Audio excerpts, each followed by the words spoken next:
This is Winnipeg Sports Talk Daily with Andrew Hustler Paterson and Michael Remis.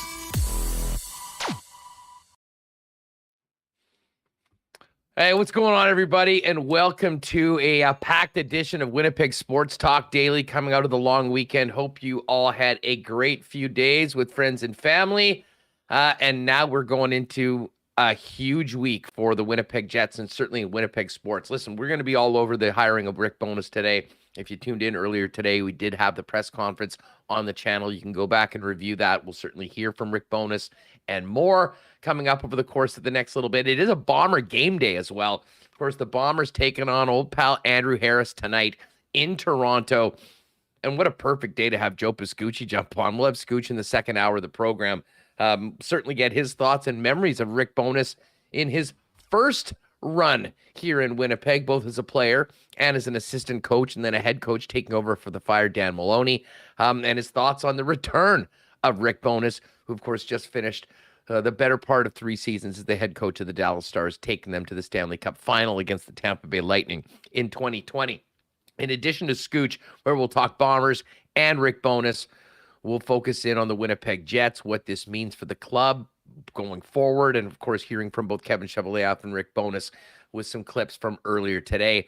Dave Poulin is going to be on the program with us. I'm really looking forward to having Poulin on because, well, like most people, he's been coached at one point by Rick Bowness. He was on the squad earlier when, I guess in the 91-92 season with the Boston Bruins. So we'll look forward to having Dave on. Dave's going to join us at about 1:25 or so probably about 20 minutes.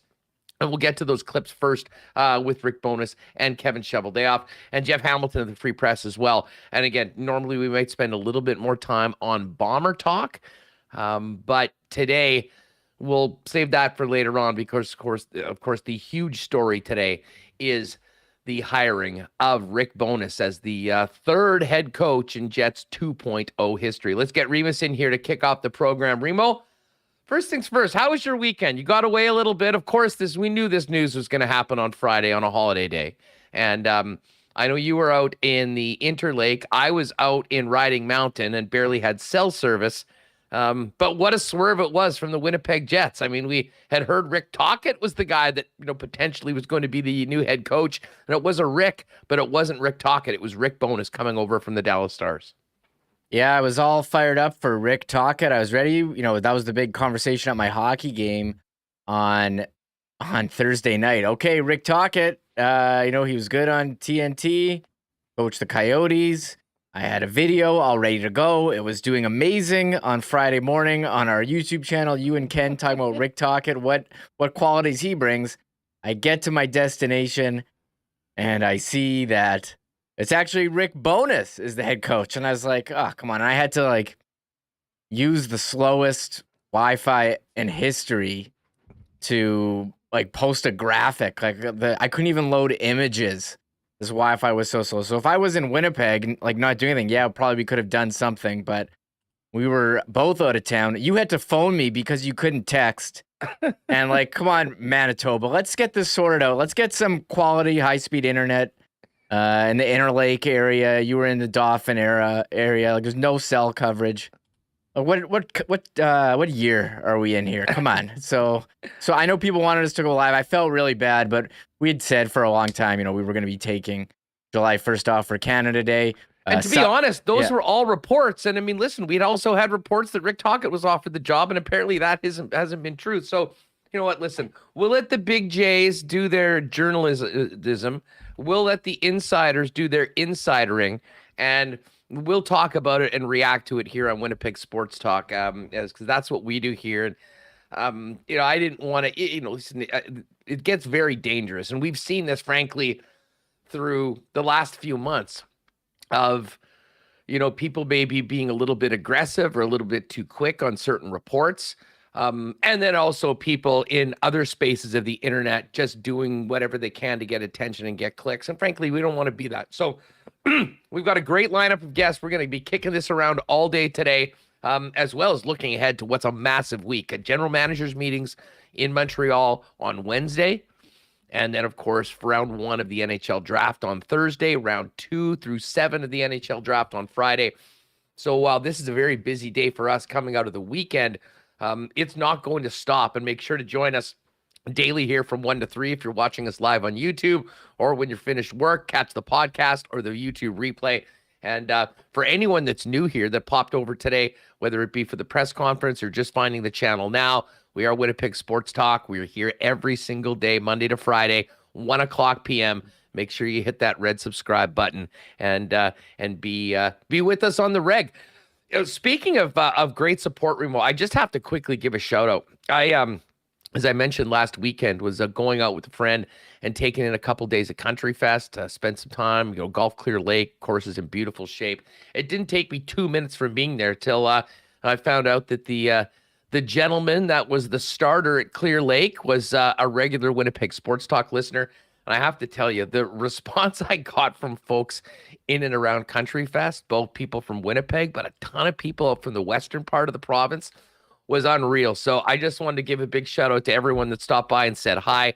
Really appreciate the support, and it's glad so that it's really awesome to see how so many people are getting our program and consuming it in so many different ways. And needless to say, dude, as you can imagine, I got a lot of questions on the head coach.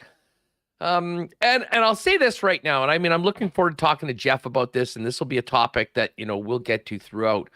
And Rick Bowness talked about it today, that everyone knew that Barry Trotz was the first choice.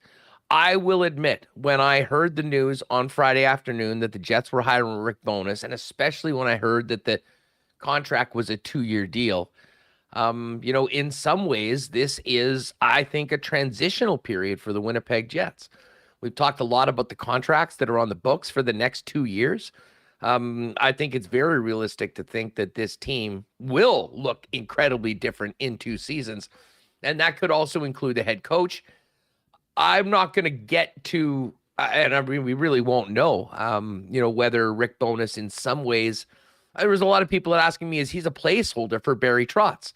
It was kind of funny being in Dauphin on the weekend, and it seemed like in some ways Trotz watch was back on when Rick Bowness was hired because of, we knew how far down the road the Winnipeg Jets went trying to get Barry Trotz to be their head coach, and we'll have Rick's response to that, which was a funny one. But I do think that there's many people thinking that. Bottom line is, right now, going into this season, Rick Bowness is the head coach, and he will look to do many of the things that he implemented very successfully in Dallas with the Dallas Stars to a Winnipeg team that disappointed last year, and both he and the general manager spoke to that earlier today when they met the media. Yeah, and that's kind of what I thought when I first heard the hiring. I thought, okay, well, this is an interesting hire because, one, we hadn't really heard his name mentioned. And we'll talk with Jeff later. He mentioned Bowness as a possible assistant, but not as the head coach. And then my second thought was, okay, well, this isn't really a long-term solution. So it seems like the team thinks that they can maybe retool a couple things and try to win now.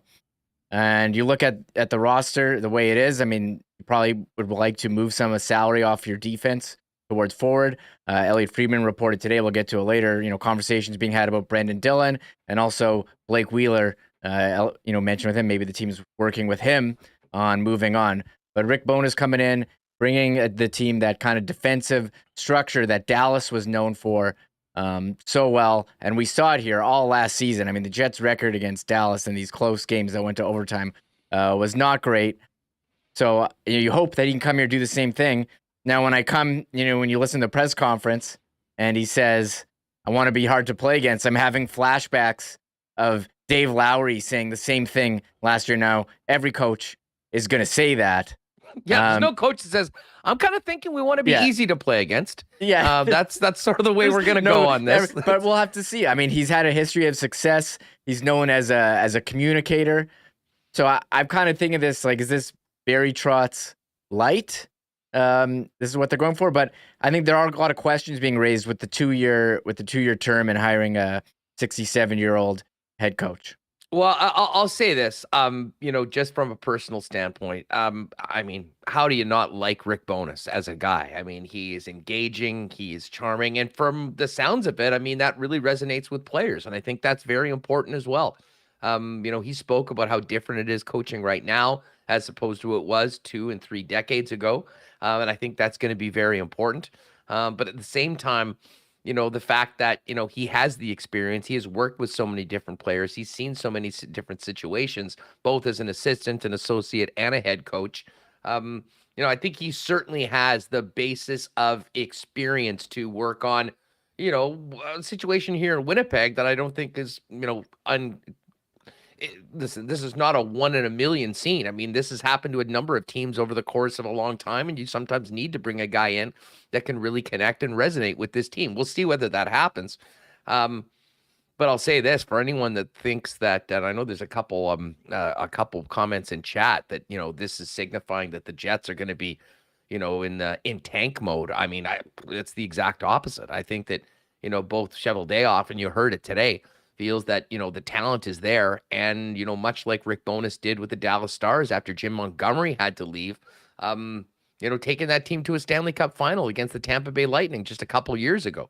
I thought he did a great job with Dallas. Certainly the Dallas part of his head coaching resume stands out far better than some of the earlier stops. Now, when you're taking over an Islander team that, was pretty bad, we'll see. And my God, if you're the head coach of the expansion Ottawa Senators, that is a job that you're going to take a lot of L's in. But the recent Rick Bowness record with the Dallas Stars, I think, is should be exciting for some Winnipeg Jet fans. I mean, listen, it all goes back to how hyped up everyone was and how hopeful they were for Barry Trotz. That wasn't the case, but your point of maybe a bit of Barry Trotz light is maybe not a bad comparison right now, Remo, because he certainly is charming. He'll do a great job in the press conferences, but the bottom line is this is about winning hockey games, and the Jets didn't win enough last year, and he sort of outlined some of the things in the presser today that he thinks he can instill in this club and, get some better results, which is what this is all about. Yeah, we'll get to those clips and the ones that I see everyone talking about in chat, but I would say I have a couple concerns just from reading some of the Dallas thing. I do want, and I think part of this might be based on roster construction. If we're going to see the same kind of top 6, bottom 6 that we saw, it seemed like that was in Dallas, where they basically had one line that could score and the other lines were tasked with playing defense. How much dump and chase are we going to be seeing? I saw complaints from some Dallas fans saying the games when they had the lead got pretty boring to watch, but then when they played from behind, they played this open style. So there were they kind of played 2 different ways. I found that interesting. And one other thing for the Jets, you have to wonder if they're kind of in a spot here, they've kind of been teetering no man's land, where they're not quite a Stanley Cup contender and they're not quite going for that top draft pick. So you're kind of hoping Connor Hellebuyck can get you into the playoffs and you get hot and can go on a bit of a run, similar to how Jake Ottinger did for the Stars last year in the playoffs, and Anton Hudobin taking them to a Stanley Cup final, which is still incredible. So I'm curious, like what the projections are going to be, and it's really hard to say right now about the Jets how you think they're going to finish when we don't know what the roster is going to be for next year. There's going to be changes. There has to be. And the draft is coming up this week. Changes this week. I mean, We'll get to an interesting comment about the communication with Blake Wheeler in a minute. But let's get to a few of these comments right now, because we will have Dave Poulin coming up in just about 10 or 15 minutes. Rick Bowness, Cheveldayoff met the media today. Of course, the entire press conference is on the YouTube channel in our last video. But let's start off with Rick Bowness's opening remarks to Winnipeg coming back as the third head coach in 2.0 era.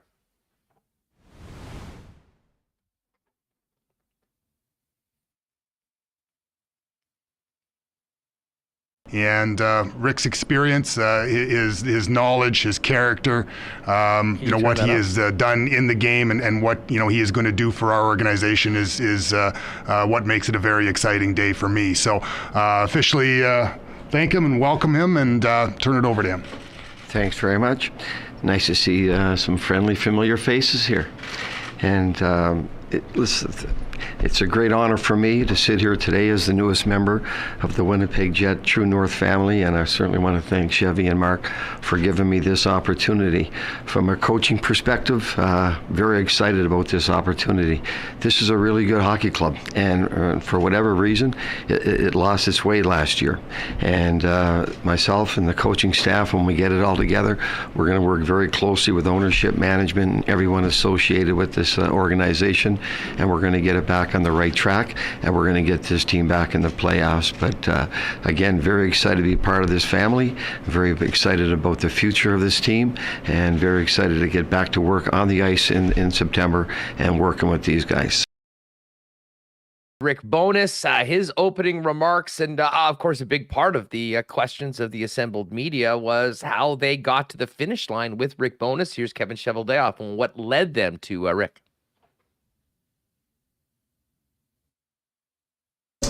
Well, obviously, it's been an interesting, summer from a lot of different perspectives. It's well known that we held some conversations with Barry Trotz and Barry, made the decision to take care of his family, and which is an admirable one. When that decision became apparent, I immediately turned my attention over to reaching out to Rick and seeing if there was some synergy there and some opportunity.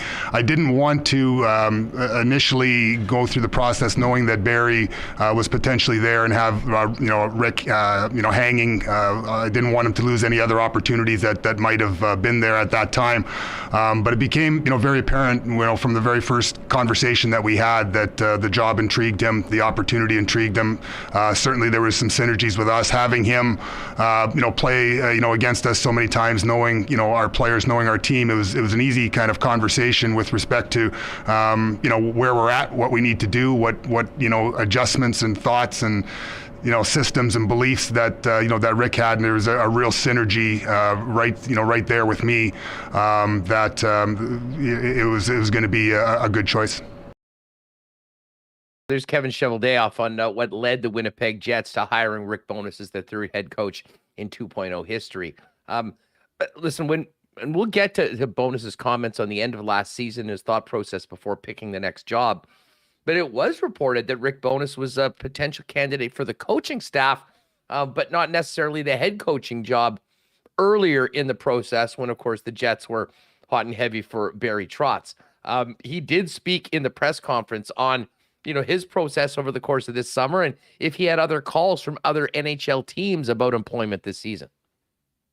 I had turned down 3 other coaching opportunities, not at the head position, but so I had turned down other opportunities. I wasn't interested in going to a rebuild. Right, I've done all that, and if I was going to get back into coaching, the 2 things were important, and the first was, and my wife Judy brought this up, just to work with good people, and that's the most important thing at this stage of my life and my career. And the management team here with Mark and the ownership, these are great people with a great reputation around the league. And the other thing I wanted to do was work with a good team, and that has a chance, and this team has a chance. We've got a great young goalie in Connor, we've got good defense, we got some great offensive forwards. Are there things we have to change and tighten up? Absolutely, but that's the challenge for me, and that's what excited me. So it's the opportunity to work with good people, work with a good team, and in a great market like Winnipeg. All right, there's a little bit more from new head coach Rick Bowness, and we'll add to that just on the end of the Dallas Stars, so as Remis gets that ready. But it really is an incredible coaching resume. From the head coaching part, obviously earlier in the season on some pretty bad teams. Well, he did have a strong record the 1 year in Boston, and then became the head coach of the expansion Ottawa Senators for the next 4 years. I'm sure that probably, I would say it took a few years off his life, but man, for 67, he sure looks great and has a lot of energy. But no one's been on the bench for more games in the National Hockey League as an assistant, an associate, or a head coach than Rick Bowness. So he certainly does have that experience that apparently the Jets were looking for. But Bowness was asked about the end of last season with the Dallas Stars. Of course, they lost in overtime of the 7th game after pushing the Calgary Flames to the absolute limit, and what his thought process was before picking his next NHL job. I guess at the end of the season, as a coach, we lost in that overtime in Game 7 with Calgary. We pushed the players hard all year to get into the playoffs. This is a tough league, right? It is, and it's tough to get in the playoffs. So we pushed them hard. We got in. We had 98 points. We got in, and it was a hell of a series with Calgary. But there comes a point, I think, man, we've pushed this team as hard as we can, as far as we can, and maybe it needs a new voice. And so it came to the point where, did I go in and ask for an extension? No. Did they offer an extension? No. So I think both sides kind of agreed, okay, it's time for a new voice, which, hey, that's the business. No problem with that whatsoever. So again, I said at the end of the year I wasn't going to pursue anything, and I didn't. You hope at that point your reputation, your name is going to, if they know how to get a hold of me, if they want to find me. They may have to fly to Halifax to find me, but that's where I'd be. But so you wait and see. Again, I wasn't going to go back to coaching for the sake of coaching. I didn't need a job. I don't need a job. I want to have a chance to win. So the opportunity to be a head coach again, yeah, that excited me very much. But again, more importantly, it's working with good people, and it's working with a good team. So the other opportunities I've turned down, they were good teams, but they weren't ready to win, so I wasn't all that interested. So when the phone rang, and I said that at the end of the year, listen, if something piques my interest, then I'm gonna jump in. So when Chevy called, talked to Judy about it and said, yeah, this is a great opportunity. We know the city, we know the organization, we know the people, and we also know it's a good team. So we got pretty excited when that opportunity came. All right, there's Rick Bowness, a little bit more from his introductory press conference earlier today. Now, listen, anyone that's paid attention to Rick Bowness or has talked about him to, other people throughout hockey knows that he's an incredible human, an individual, very popular with both players and people in the game as like. And I mean, it comes across in the press conference. That being said, seasons and games aren't won in front of the media. They're done on the ice. And of course, Rick Bowness was asked how he wants his Winnipeg Jets to play and how things might be different after a disappointing season last year. Well, I'll just take you back a couple of years ago, because coming into Winnipeg and playing against the Jets, you knew it was going to be a real tough game.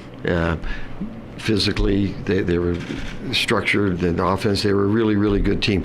When we played them last year, it just didn't, there was something missing. And you could feel it and you could see it. Maybe you can't always describe it, but when you're playing against them and you're on the bench and you just kind of feel it, okay, there's something missing there. And again, that's probably, and I'm not getting into that because I wasn't here, it just kind of got derailed a little bit. But if you go back and you look at the roster and how competitive they were for a while, it's there, and we got to work together, all of us, to get players included, to get it back. Now, I've reached out to a lot of the players. We're leaving voicemails. It's a long weekend in the States, long weekend in Canada. The players that I've spoken to are all very, very realistic and enthused. They know things didn't go their way last year. They know they're better than they were last year, and they're all excited. The players I've spoken with are very excited to get back on the ice and prove that they're a better team than they were last year. So I get excited about that. All right, so there's a little bit more about Rick Bowness. Now, there was a very interesting question from Judy Owen about communications with Captain Blake Wheeler. We'll get to that later on.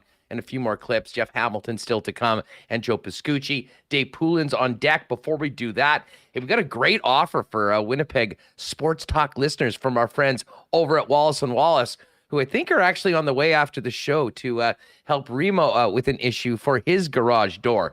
Of course, Wallace & Wallace are the fencing and overhead door specialists, including boathouse doors.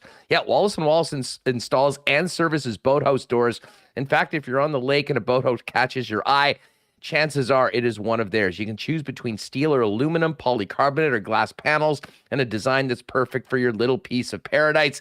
And with galvanized tracks and springs to protect against rust, you know their doors are built to stand up to the challenges of life at the lake. And hey, if you're thinking about your boathouse door and could use some TLC now that the high water's receiving, give them a call to arrange for a service visit at 452-2700. You can also hit them up at wallacedoors.com or check out the showroom on Lawson Road. And speaking of the showroom, if you've got a tennis ball hanging here in your garage right now to keep your bumper from bumping, we've got a special offer just for WST listeners. The first 50 people to swing by 90 Lawson Road will receive a free LiftMaster laser garage parking assist.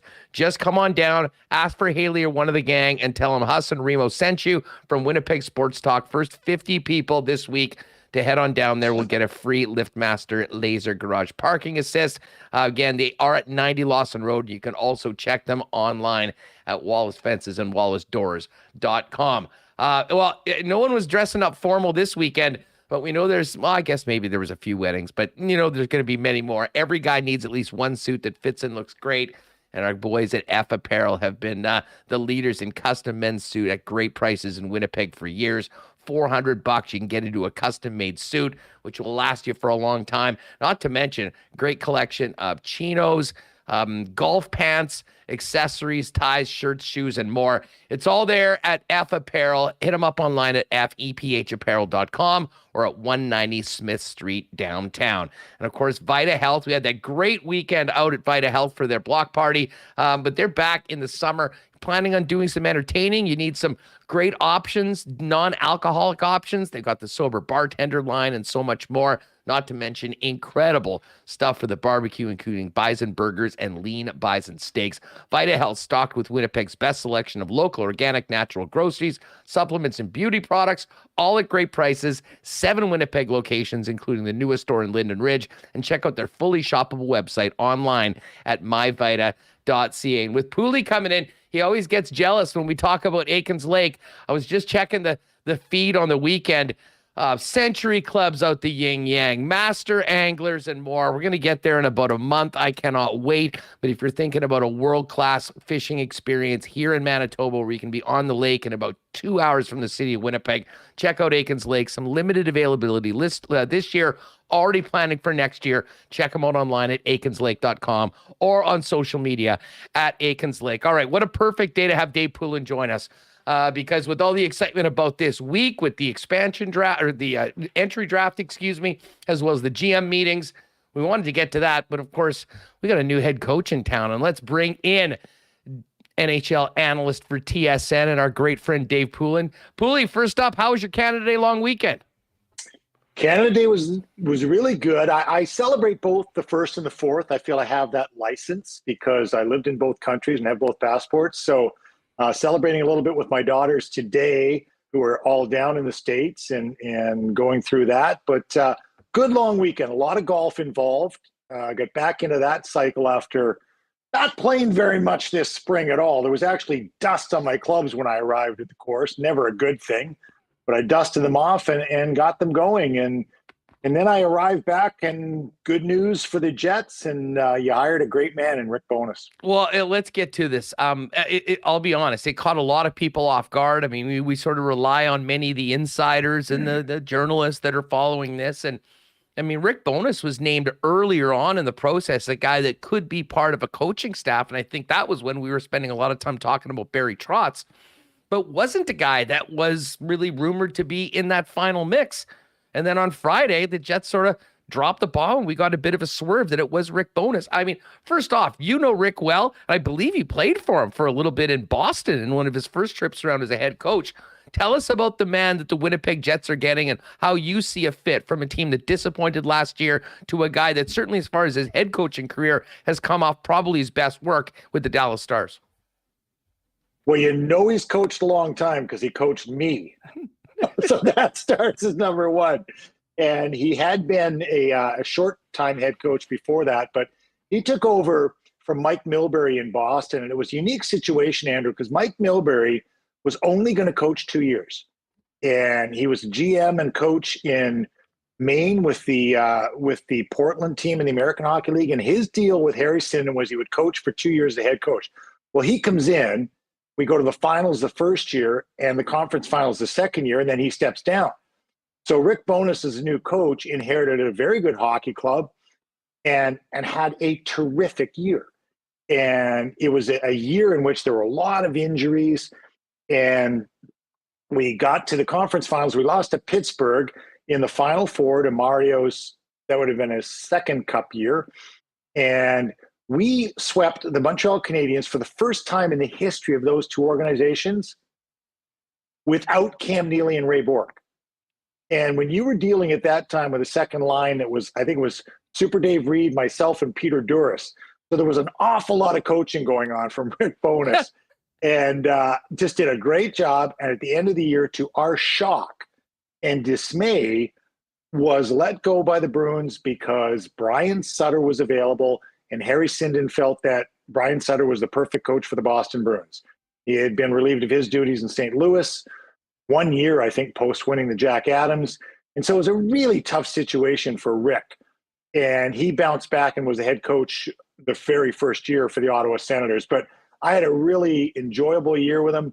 I thought he was a great communicator back then. Obviously, we're talking about a very different day and age, and he did a great job for us. And we were very saddened to see him leave that team at that time. We thought we had a pretty good thing going.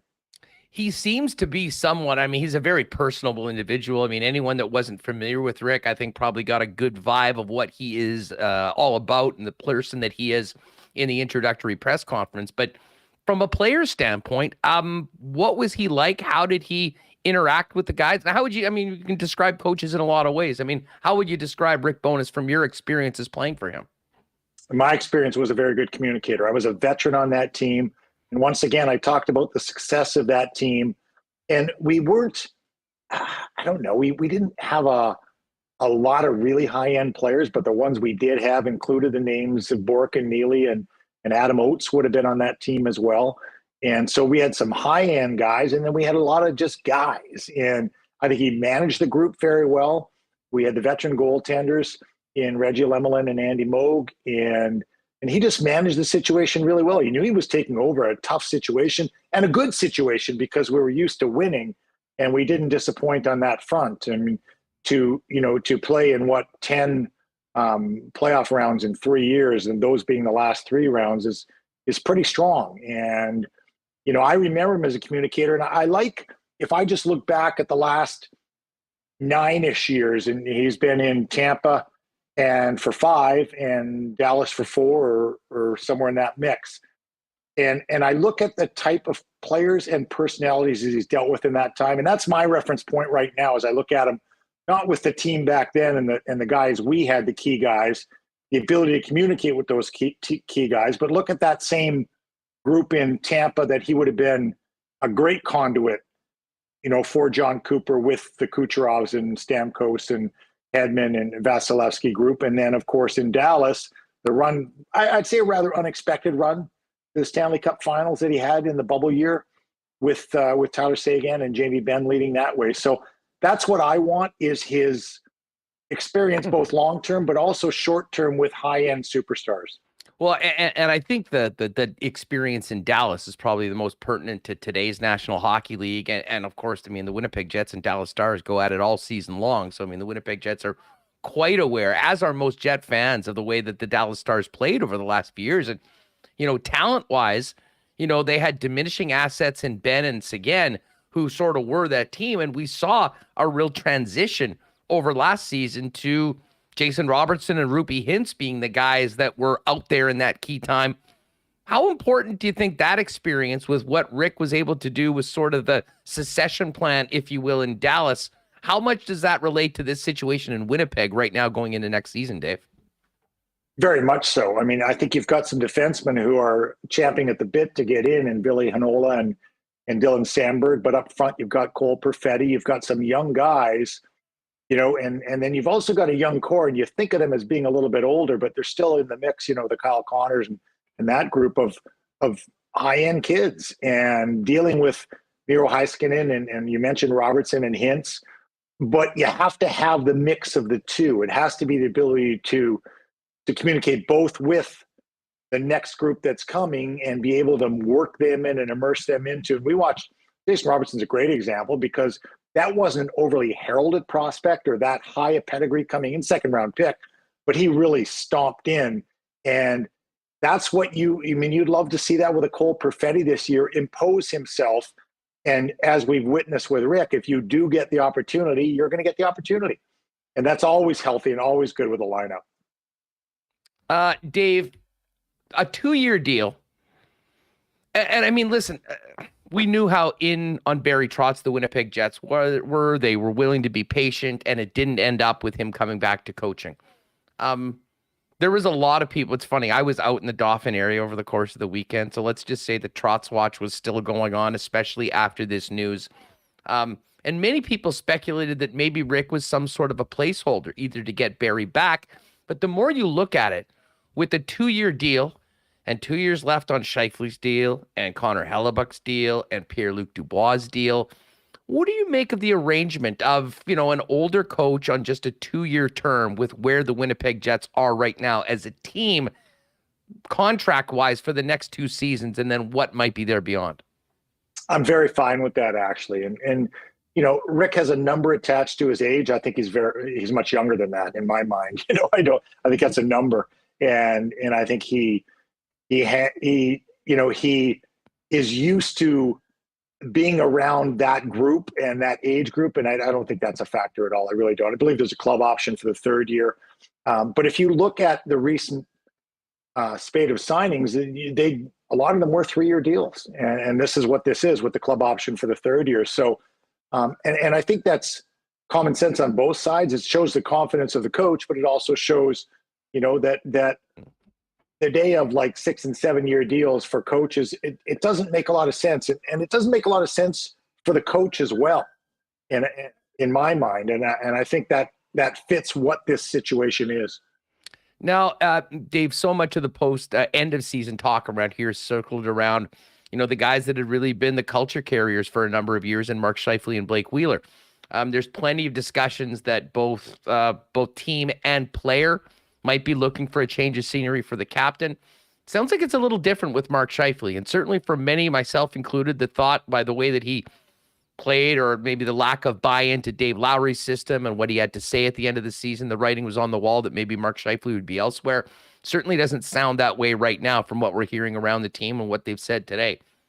How will Rick Bowness handle a player like Mark Scheifele coming off the season that he's had, a player that we've seen be engaged, that play at the top of his level, that for whatever reason wasn't doing that last year, to the detriment of, I think, the team as well as the atmosphere and the culture within that room?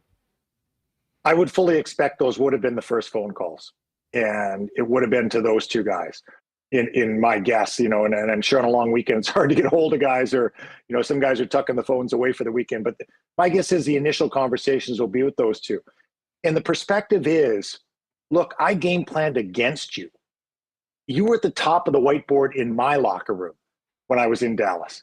And that's the player that I know, and that's the player that I expect to see again, and I expect to coach. And it's as simple as that. And it's a fresh perspective, Andrew, that says that I know how good you are. You know how good you are. For whatever reason, if it got off the rails in any manner, that we can get it back to where it was. And he would well remember the team that went to the conference finals only a couple of years ago. And, that it's been rebuilt. Certainly the back end has been rebuilt. There's been an infusion of some young players. There's been emergence of some young players. And I mentioned Kyle Connor, but I think Ehlers has come out as well. And I also believe, from a younger player standpoint, Josh Morrissey is a much more profound in a leadership role. And so it's the mix of those two elements that have to happen. And coming from another set of eyes that was on another bench in the same division, that's the way I would spin it. I know how good you guys are. I want you to get back to exactly where you've been, both mentally and physically, in the way you play the game. You mentioned those young defensemen like Ville Heinola and Dylan Sandberg. And, we'll see what happens this week and over the course of the offseason, because, of course, there's a logjam of NHL defenseman at that point. And at some point you have to have room. But I really do think that the time probably for both of those guys to get a chance as regulars in the NHL is now. How much do they benefit from a guy like Rick Bowness coming in, especially when you look at what he did in Dallas with the likes of, Miro Heiskanen, who albeit a third overall pick, I mean, a really incredible talent, but Esa Lindell, some of those younger defensemen that, I think sort of flourished under Rick Bowness. How much do they have to gain from this new voice in the room? Well, it's fresh eyes, and the fresh eyes work for both sides, because even if it's just perception on their part, that they want a bigger role or an opportunity, they have to earn it under a new set of eyes. And sometimes it takes that second coach or the second city, sometimes for a young player, for whatever reason, to fully engage and fully get in. But, I've seen flashes of both players play at their best, whether it be in the American League, whether it be in, back to the World Juniors, or whether it be in the NCAA ranks with Sandberg. And, I think you've got two guys there that should be pushing hard. And if they can't push their way in, then that bodes pretty well for you too, because if they can't push their way in, then you can use them as assets. And, because there's still people, that there's people that would have an interest level in them. And if they don't fit with your system and your style of play and the coach that you've brought in, then that'll be an answer as well. Dave, you mentioned Nikolai Ehlers, and I think he is such an important piece going forward. And many people that watch the club over a number of years have thought that maybe he was underutilized, certainly with what he was doing at times. He's never really at any point been part of the first power play. A lot of the times when it was Scheifele and Wheeler, he was playing second line minutes, despite being, minute for minute, probably the most productive forward. How much does a player like Nikolai Ehlers have to gain with Rick Bowness coming in, a guy that's coached against him, knowing exactly what he's capable of doing with this plan going forward for a new look Winnipeg Jets? Well, I think these players like to compare themselves to each other. And, I'll zip you back to the 2014 draft, and we had the number 8 pick, and there were 3 players that we were looking closely at. And one of them we took at number 8 was Willie Nylander. Number 9 was Nikolai Ehlers. Number 11 was Kevin Fiala. And, just recently traded and had the explosion of 85 points this year, and sort of reinvented himself a little bit in that Minnesota ilk, and actually worked his way into a penalty kill unit as well, which may be, a little bit unusual for a Fiala type of player with an 85-point offensive season. So I think Nikolai Ehlers has an upside to where he's been. I think he's got the electric game. And sometimes, Andrew, it's been just where he fits exactly and whom he fits with. And, at times we've seen the established of the first line when it was, go back to when Patrick Laine was there. How did it fit together? How was the Wheeler, Scheifele, Connor combination? And then how did that fit in with Stastny? And where do the pieces go? And I might be looking at Nikolai Ehlers right now and saying, okay, I want to see this as the featured piece and how do we build around that. I think there's that much there, just as the explosion with Kyle Connor and the consistency he's shown at the highest level right now, and just really proven to the league of what kind of goal scorer he is. I still think there's an upside with Nikolai Ehlers. I'd be working to find him the perfect 2 line mates. Dave Poulin is with us here on Winnipeg Sports Talk Daily. If you haven't already, folks, make sure you hit that red subscribe button and join us here daily, 1 p.m. live on YouTube. And if you're not able to join us live, hit the subscribe, and our fresh content will be in your YouTube feed as soon as you click on it. Dave, one of the things that was interesting watching the Dallas Stars, and with the amount that we've seen them play, is that, you did have the likes of Hintz and Robertson, which were elite offensive players that really produced. But lower down in the lineup, at times, it almost seems like they played a different game at times. I mean, a real stifling defensive style that often changed depending on the game. I mean, how different do you think the bottom 6 of the Winnipeg Jets will look once we get to the season?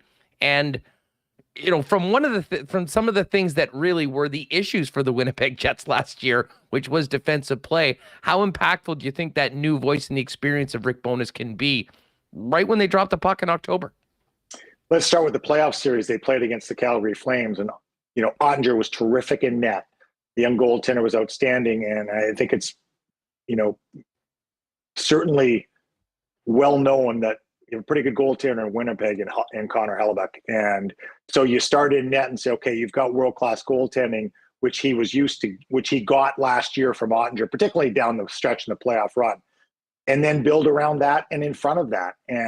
But as much as Hellebuck is proven the Vezina Trophy winner and the stability he provides back there, he needs more help.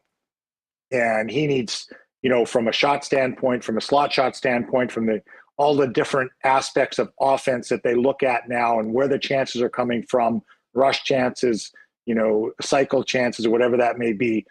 And that was proven in Dallas. I mean, they played a grinded out game. Now, I think in today's NHL, guys are smart, and they're smart enough to know that there's not one system that fits all, and the ability to have versatility and play different styles of games.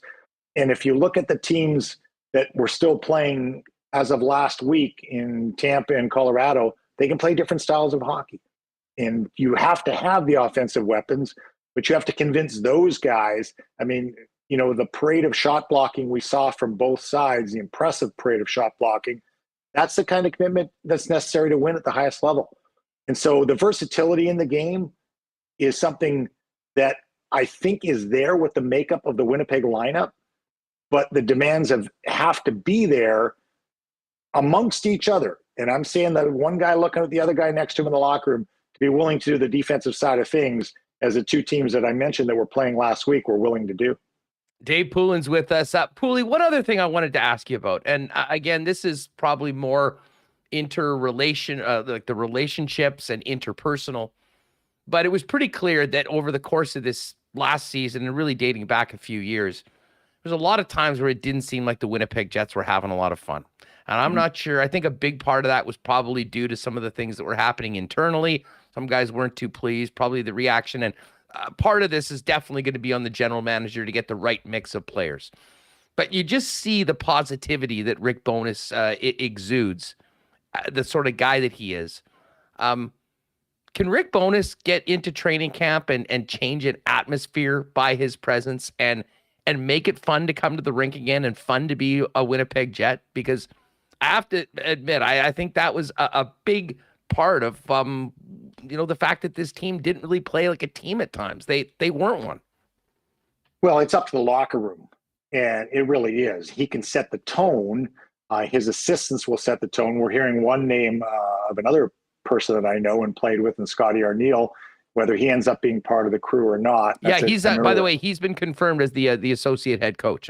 Terrific. Well, there's a terrific guy and a positive guy, and I played with Scotty as well.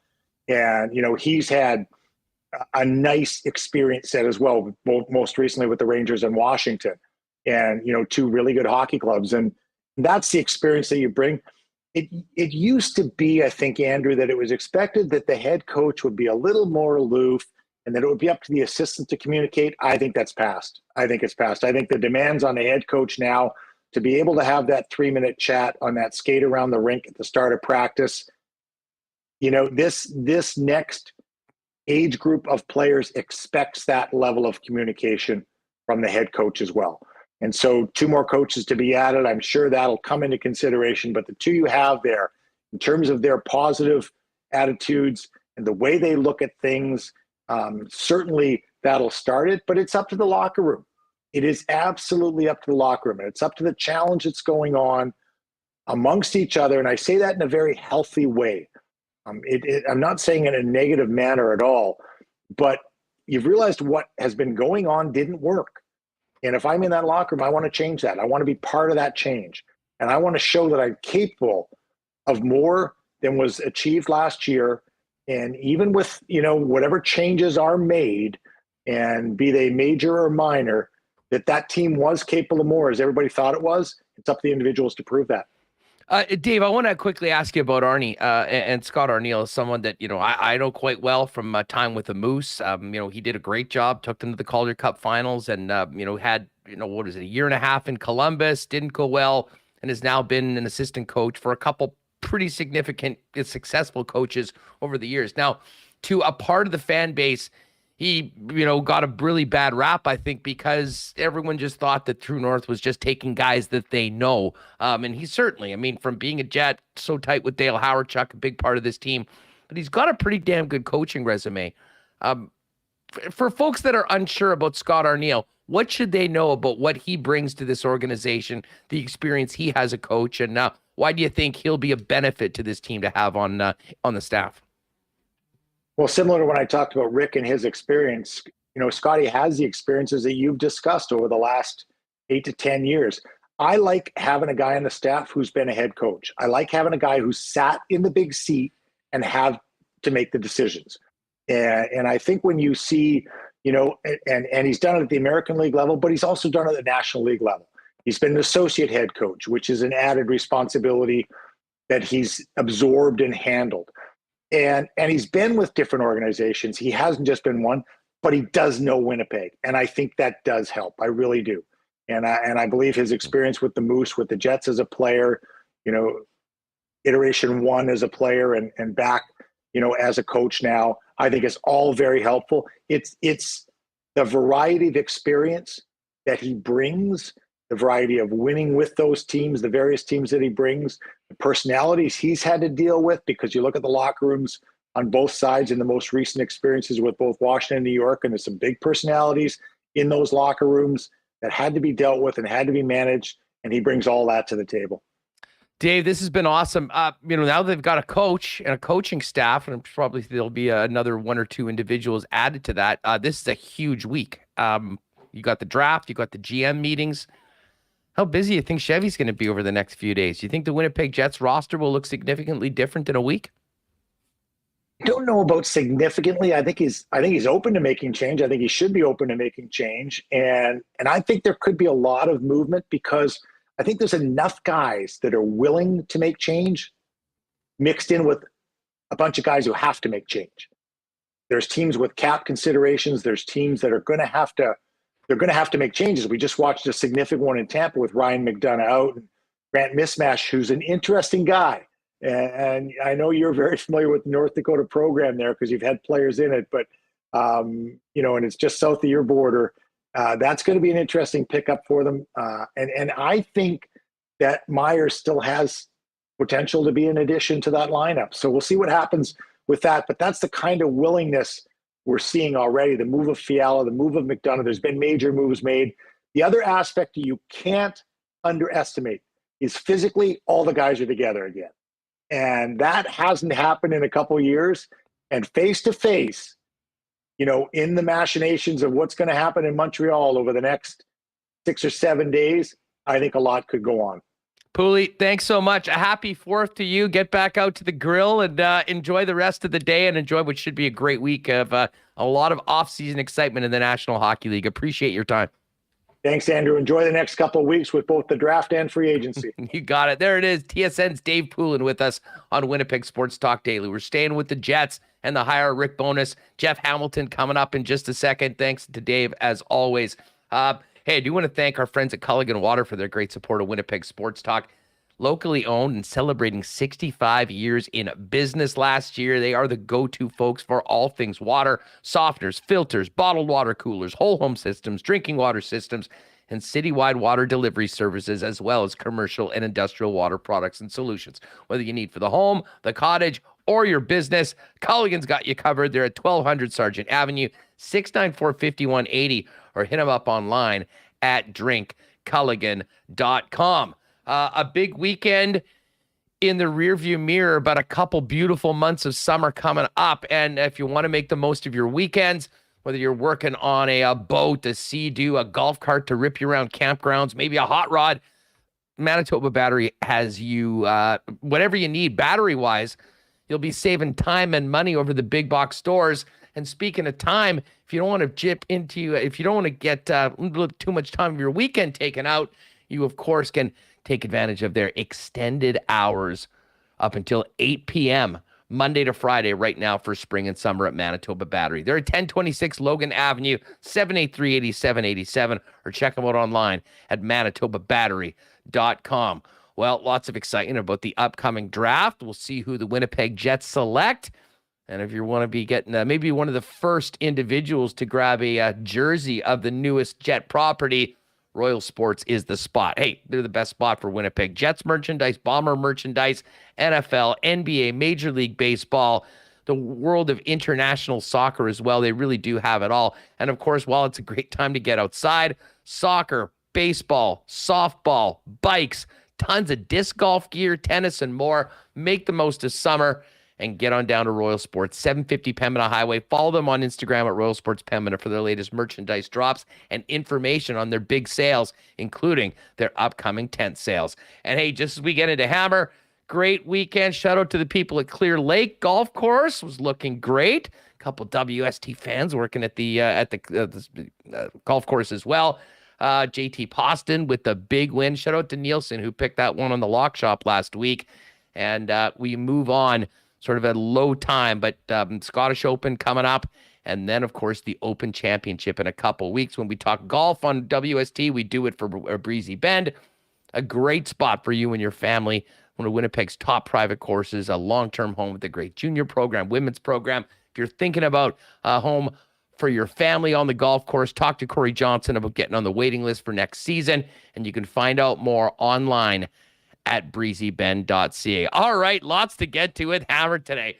Normally we'd be all over this Bomber game tonight, which we will touch on before the end of the chat. But you know we're going to be starting off with the Winnipeg Jets. Let's welcome him in, Jeff Hamilton from the Free. Hammer, what's going on? How was your long weekend? Lots going on. Yeah, Huss started out in Winnipeg and ended in Toronto. Obviously the holiday was Friday, but we have a CFL game here to wrap up a 4-day weekend for some, maybe if they whatever. But good weekend. Lots of nice weather out here in Toronto. I got a bit of a sunburn. Got to see some Jazz last night. So it was all things coming up, Jeff, right now.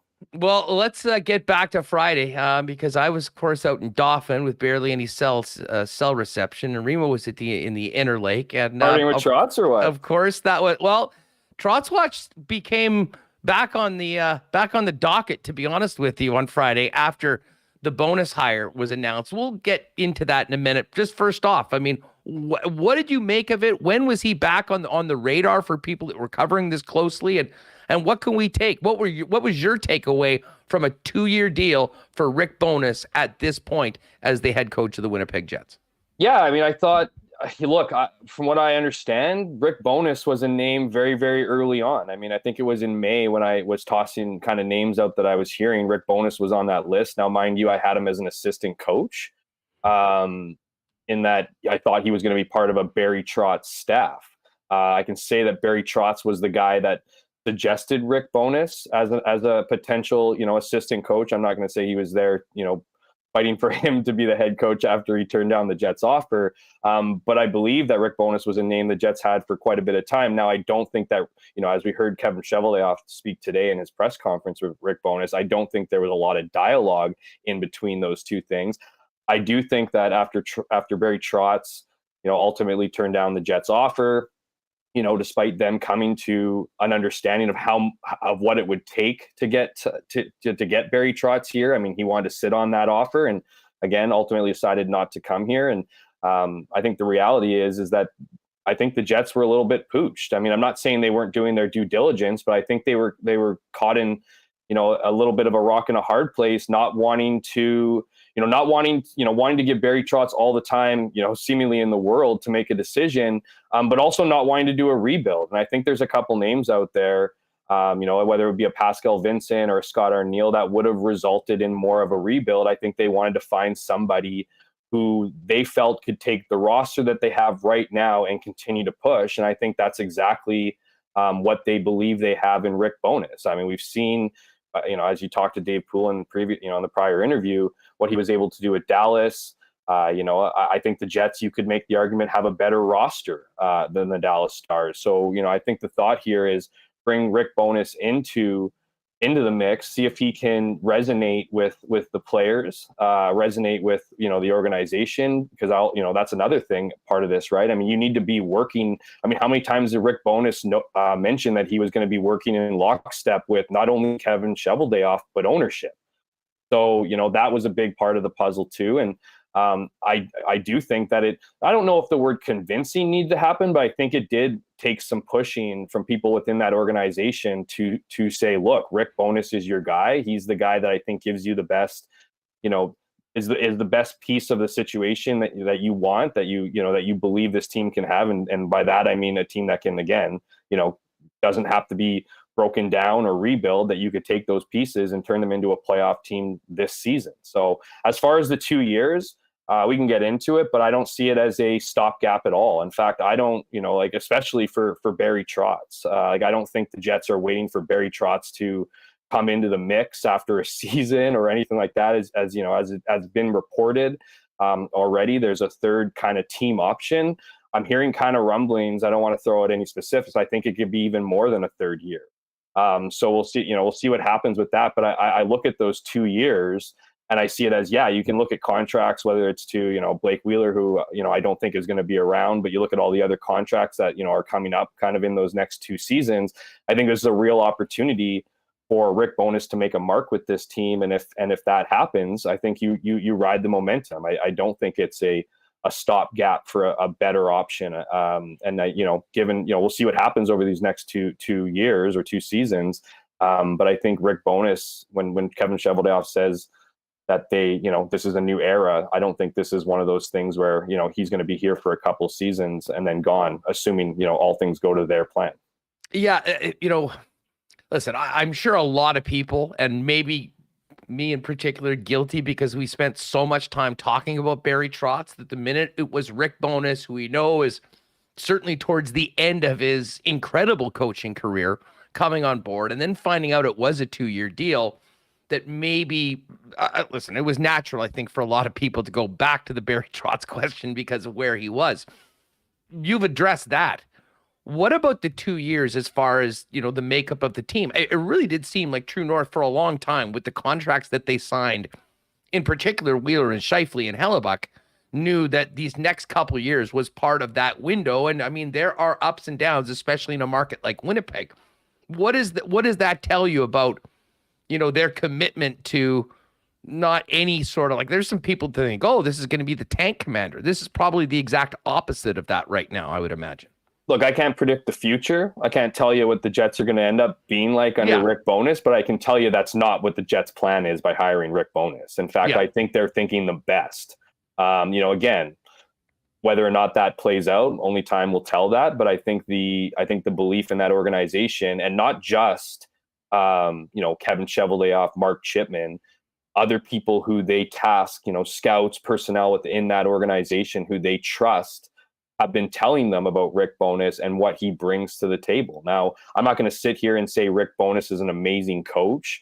It's not my job. I don't break down coaching, X's and O's and all those things. I don't have time for that, to be quite frank, with everything I cover. But I do talk to a lot of people. And the people who talk about Rick Bowness talk about him in the highest regard that, I've heard anyone talk about any personnel man. Again, what does that mean? Could mean absolutely nothing. I mean, he might not be able to do what the Jets are hoping he's able to do, but what I'm hearing about Rick Bowness and what he brings to the table, and, I'll echo a bit of what Dave Poulin said in the last interview, is he can resonate with players. He's the guy, he doesn't have ego. He's upfront. He has, he's a great communicator with not only veteran players, but young players too. I mean, we can look at, his most recent sample size in Dallas. And as you mentioned, some of the young guys have come up there, and whether it's Robertson or Hintz or if you look at what he's been able to do with Tyler Seguin or Jamie Benn.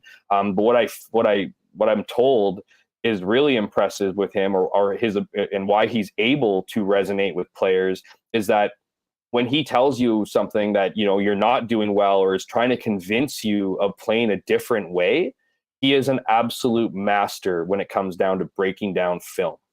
And so he has an ability, from what I'm told, is that he has an ability to get players to buy in, because he not only he sells his sales pitch on systems are brilliant and film oriented. So he can bring players in and say, this is how you're playing. These are the results. You play this way and you'll get better results, not just as individually, but as a team. And I think I think when you look at some of the issues that the Jets are facing, particularly around their roster and getting that buy-in, I mean, if that proves to be true, I don't think there's a better, person. I don't want to say there's not a better person for the job, but I think those characteristics and those traits are exactly what you want from the next head coach, especially if you're not looking to, break things down and roll with this, with this team for, as you mentioned, Huss, this two additional years, being that window of being a, playoff, plus team. Well, and it's interesting. I mean, I've spent a lot of time over the weekend thinking back and looking at, what the Dallas Stars were when he took over. Obviously, that incredible run to the Cup final, a bit of a step back last season, and then a team that, in my opinion, really kind of overachieved. I mean, listen, the Dallas Stars, especially come to the playoffs. I mean, Ottinger had a huge part of that. I mean, you can't win in the NHL in the playoffs without goaltending. But, I mean, canned up, I thought Calgary was going to sweep Dallas. I didn't think it was going to overtime in Game 7, and Johnny Gaudreau was going to be a need to be a hero. But when you look back to where the Dallas Stars were when Rick Bowness came in and where they were when he left, you can make a pretty significant comparison to some of the top players on the Winnipeg Jets in that Tyler Seguin and Jamie Benn were the team when he took over. And last year, when they needed a goal, when there was a big situation, it was Rupee Hintz, it was Jason Robertson on the ice, as opposed to Jamie Benn. And Ben at some points was playing less than 15 minutes a game. What can we learn about that for some of the tough decisions that need to be made here in Winnipeg? I think it's the fact that Rick Bowness probably doesn't pull punches despite having the reputation of being the nicest guy on the planet. So I think he, again, speaks to his communication skills. It speaks to his leadership abilities and his understanding that you can appease certain players, at the detriment of the rest of the organization. I think if you look at the Winnipeg Jets and particularly, Paul Maurice's history, he did exactly that. I think they have much different coaching philosophy. And, Paul Maurice, ultimately, when he took over the job, sat down Mark Scheifele and Blake Wheeler and ultimately said, this is your team. You run the room. I mean, he has said as much over the years. And I think that went off the rails. When you commit to certain people over time, I think that turns into a bit of losing, you eventually your message is lost because maybe your message was never really there. And again, I've never been in a locker room with Rick Bowness. So I'm not suggesting that, he's necessarily going to be a big kumbaya thing here and get everybody going. But I think when you bring a temperament that a Rick Bowness has and an ego that he doesn't have, or at least isn't inflated, I think there's an opportunity there to resonate with players. And so, and whether you want to classify it as, the best players win, I think it's more to do with who's picking up, the information that he's delivering. I mean, if you're a coach who trusts your systems and you've seen success in the past and how you do things, well, the reality is that, if a guy isn't doing his job, whether he's getting paid $850,000 or $8.5 million, it's not going to work out anyways for you. So you can appeal to whoever you want. That's coach's decision. That's part of the politics of coaching. But when in your heart of hearts that it's not working and that it won't work, then you ride your system. And I don't think it matters. It matters what you make. I think when the reality is the head coach certainly has a say, in players and whether they should stick around, but it's the GM that signs the contracts and commits the money. It's the coach's job to take the players that the general manager has given him and create a winning formula. So I don't think you can look at, contract status and all those things. And I think if, as we've talked about, if you look at what happened with the Dallas Stars, I don't think, I think that wasn't the case. I don't think Rick Bowness did look at guys like Tyler Seguin and Jamie Benn and go, I have to, appease you, or because you're making this much money, your leash is going to be extremely long. Now, there's going to be a difference in leashes in every locker room for different players, but I do think the reality is that the reality with Rick Bowness is, given his systems and given all the things, the reputation that he has, I think it's a pretty clear path in that you do what he tells you, or you do, and again, it goes to all the studying and hockey IQ that he has, and if you're not committed, then you're not going to be part of that, winning formula. Jeff Hamilton of the Winnipeg Free Press is with us. Welcome to everyone in here. If you're catching us for the first time, make sure to hit that red subscribe button. We're live Monday to Friday, 1 p.m. Central Time, and of course available on podcast in around 3:30. As soon as we're finished the show, you can pick up the podcast, Apple, Spotify, wherever you get your pods. Remo, if you can, get this clip up. We've saved this one because it was the one very interesting, and it was a shorter answer. But Rick Bowness was asked about contacting players and was asked about reaching out to Blake Wheeler. This is how it sounded from the presser earlier today. One of the players you talked to, Blake Wheeler? I phoned him and left a message. He got back to me with a text, and we'll reach out and say hello to Blake. All right, that was one of the more interesting comments. I mean, everything else was pretty much upbeat. I mean, that's sort of the guy that Rick Bowness is. I mean, what was your takeaway from that 10-second blip from Judy Owen? I love Judy Owen. We'll just get that out of the way. But yeah, I called him, left a message. He texted me back. I don't know. I wasn't there when he called and left a message. I wasn't there when Blake Wheeler texted. I don't know what was going on in either of their brains, but I do. And we've talked about this. Look, this is my pure opinion. Just knowing what I've known from, covering this team for years and knowing what I, think I know about Blake Wheeler. I don't think Blake Wheeler is a Winnipeg Jet next season. He might not be a Winnipeg Jet next week. So I think this is a massive, from what I understand or what I've been told is this is going to be a massive couple weeks.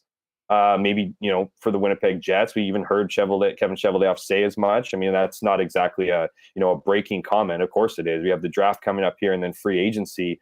But I do think that it's, I think this is going to be a big thing. You want to change culture. You want to do certain things. I don't even think it's about necessarily, trying to convince Blake Wheeler to come back. I think there's an acceptance on him. And if I had to guess, I would argue that it's almost Blake Wheeler driving that bus as much as anybody. I don't think the Jets are actively pushing him out. I mean, look at the Jets organization. They're not exactly known for telling people to buzz off. You know what I mean? Or that being said, they're also not coming off seasons like this with what we know about that locker room. I mean, did they want it to get to this point? Absolutely not. But I mean, you'd have to have I don't your head in the ground. I don't think Blake Wheeler is being thought of being traded unless Blake Wheeler is interested in being traded. You know what I mean? Like, he has a no movement clause. You could make this very difficult for the Winnipeg Jets to deal him. You know what I mean? So there has to be some kind of cooperation from 26 for this to happen. And I think all signs are pointing towards a breakup. I don't think Blake Wheeler will want to come back and answer all the questions of the offseason. I think, and again, this isn't an anti-Blake Wheeler rant. This is Blake Wheeler did a lot for this organization and helped them get to a certain place. And I think maybe even he's realized that he's hit kind of the peak of the mountain and maybe there's opportunity elsewhere. And I think the Jets, you talk about this Maurice moment. Yeah, absolutely. Like, I think it's an understanding that, if the Jet, I think it's almost an understanding within Blake Wheeler that if the Jets are going to have a different culture, a different identity, the writing's on the wall that he can't shift into a different leader. Like, why would he want to be a different player on the same team that he's the highest paid player on and has been a leader for years? I just don't see it being a great fit. So, I hate to say it. And I mean, this is not a knock against Blake, but I mean, that opportunity is not going to be wherever he goes either. I mean, and I don't think I'd have to think that Blake Wheeler doesn't think that the opportunity he has in Winnipeg is the opportunity he's going to get with another team. I don't think so at all. In fact, and I've said this for a long time, I've wanted to ask this question for a while, and I don't know why I haven't, but it became a clear burden for Blake Wheeler, to be the captain of this team, to come out front and talk to media. I think the understanding, and again, I'm playing a little bit of pretending to be in Blake Wheeler's mind here, but I think there's the reality that you're not going to be the guy that gets the Winnipeg Jets to, that Stanley Cup championship. And I think he put a lot of work in, a lot of effort in, and I think there's an opportunity for him to maybe take a step back, not just, take a step back from having that burden, having that load on his shoulders and going somewhere else and trying to compete for that championship and not be the guy who's the face of the franchise. Because that's a lot of work. It's a lot of work to be the face of the franchise. It's a lot of work to be the guy who has to show up. And I don't think Blake handled it well throughout. I'm not saying he handled it horribly. I just don't think there were stretches that he handled it well. You need to be consistent in your approach. You need to be consistent with your teammates. And Blake Wheeler was an effort guy. So his consistency involved, treating his body right, being the hockey player, going out there and giving it all. Now, obviously, his play regressed at certain points. He was a warrior and played through injuries and all those things. That's the leadership that Blake Wheeler brought. You need to be the guy off the ice too. And I'm not 100% sure. Actually, I know he wasn't. in that way. So to me, that's a lot to hang on himself. And I think Blake Wheeler would like we're talking about Mark Scheifele before, would benefit from a change of scenery and maybe a little bit of a, less of a load for the stuff off the ice as far as leadership goes. Well, I mean, we can't talk 26 without talking 55. And if the writing's on the wall that Blake Wheeler is not a member of the Winnipeg Jets next season, it certainly sounds more and more from people apparently in the know that Mark Scheifele is going to be back with this club. Let's talk about the fit of Rick Bowness to Mark Scheifele. And is that the biggest job in getting Mark Scheifele to buy in again and be the player that we saw in years past that obviously was absent, especially under Dave Lowry last season? Look, I don't, Rick Bowness, from everything I've heard and just, his reputation, doesn't seem like a bullshitter to me. So I don't think he comes out in a press conference and unprovoked says he talked to Mark Scheifele and he's quote unquote all in or whatever. Right. I also think from that situation, just given what happened with Pierre-Luc Dubois, and I thought it was super interesting. And I had heard rumblings early on that Tortorella had interviewed, but to talk about the fact that, he kind of, I don't want to say mentored, but like provided insight or whatever. I think, that to me is like, I don't know if Pierre-Luc Dubois knew that, but clearly they don't have a great relationship.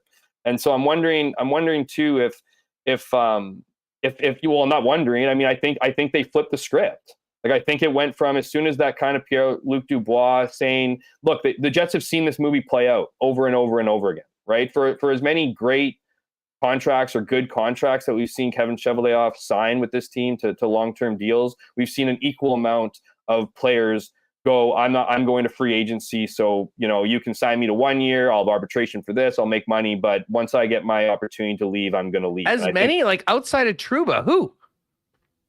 Well, I think you have just other guys like Sammy Neek. I mean, that's maybe a horrible example, but you have, Jacob Trouba, you have Evander Kane, you have, Dustin Byfuglien wanted to leave. I mean, I'm talking about guys that just wanted to go. They re-signed Josh Morrissey held out. Josh Morrissey missed camp. I'm just saying there's certain things. Signed an 8-year deal. I mean, that's absolutely. I'm just saying that the tough negotiation, there's a bit of a reputation. That's all I'm saying. And I'm just saying that there's certain guys that want to leave this organization. I think there's a handful of guys within that organization now that want to go. And so, I think the reality here is that, it's once you start hearing those things and once you know that, those things can happen and you want to play hardball, I think I think you need to make a decision. I think the Jets circled back on Mark Scheifele and kind of made him the one who's the future of this team. So like, that's kind of, and so with that, I think that's where you start putting things into perspective of like, where this team is at and the curveballs they get thrown quite often. Well, let me say this. I mean, I don't think Scheifele's the future of this team. He might be the present for 2 more seasons, but I mean, he's going to be 31 at the end of that contract. I mean, I don't, and let's be straight about this. I mean, there's been so much talk about his contract. He's going to want to get paid. He's going to want to get a very significant raise. Yeah, and at that point, I mean, we know what they refer to the Wheeler deal as a legacy contract in the offseason or at the end of the year. Especially considering what happened last year. I mean, hey, I'd love to be wrong about this. I'd love Scheifele and the Jets to have an amazing season and Scheifele to go back to the player that, led this team to their greatest heights in 27-18. And I'll eat my words if that happens. That would be phenomenal. That's the best case scenario. I'm not betting on that. And that's why I think about these next 2 years. If there was going to be a guy, it would be Dubois. But if he's not going to be in that mix beyond 2 more years, we're sort of looking at these 2 years and potential trades involving both of those players, presumably at some point, which shapes the core of Jets 2.1, which essentially happens after those guys are out the door. Oh, absolutely. But I mean, even going back to it, I mean, I started to think about it. I mean, you caught me off guard a little bit, but I mean, there's the Andrew Copp stuff. There's Patrick Laine. I mean, I just think there's different examples. Jack Roslovic, I think, is an option there. Some people might look at Jack Roslovic and go, wasn't a quality player. Well, maybe he was also a first round draft pick. So at the end of the day, like I'm just saying that, it's not an easy, I also think it's not an easy business for the Winnipeg Jets, right? Like, I think it's, some cases it can be a bit of a tough sell. So, I mean, to me, I really do think that, roster management is not an easy thing to, to do, and particularly in Winnipeg. I don't buy, some of the stuff about Winnipeg and being a bad city. I think there are some people that I think there are some people who would like Winnipeg, and we've seen players sign long term, and that they would, they do appreciate here. They love playing in front of the fans. They love the environment and all those things that come with being in a hockey mad city. But at the same time, I think it's I think when you have seasons like you did last year, you're going to get tossed curveballs. I mean, teams watch the playoffs. They see teams go deep, and when you have high expectations and you fall well short of them, it then ends up becoming an even tougher challenge to retain the next year. Well, absolutely. And listen, I mean, you can get on Chevy for some things. Hey, maybe they should have been more aggressive or whatever. The one thing I'll say, I mean, especially with the challenges that come with being in the smallest market and the coldest market in the league, they've done a phenomenal job at drafting their players and signing into long-term deals. I mean, the Trouba situation was one, but I mean, for every Trouba, I can give you Scheifele, Morrissey, Ehlers, Hellebuck, Kyle Connor, Dustin Byfuglien, Blake Wheeler. I mean, these guys all signed extensions here in Winnipeg. So I do think that's maybe a little bit more. But yeah, that's fine. But just the reason why I bring that up is that right now we're hearing guys want to be out. Well, why do you think that is? Because it was miserable to be a member of the Winnipeg Jets last year. They were underperforming. It didn't seem like they liked each other very much. It was a divided team. That's why people wanted out. It wasn't all of a sudden they realized 9 years after the fact that, oh man, Winnipeg, the winter was really cold, so now they want to get out. I mean, let's face it, this was about internal issues with the club.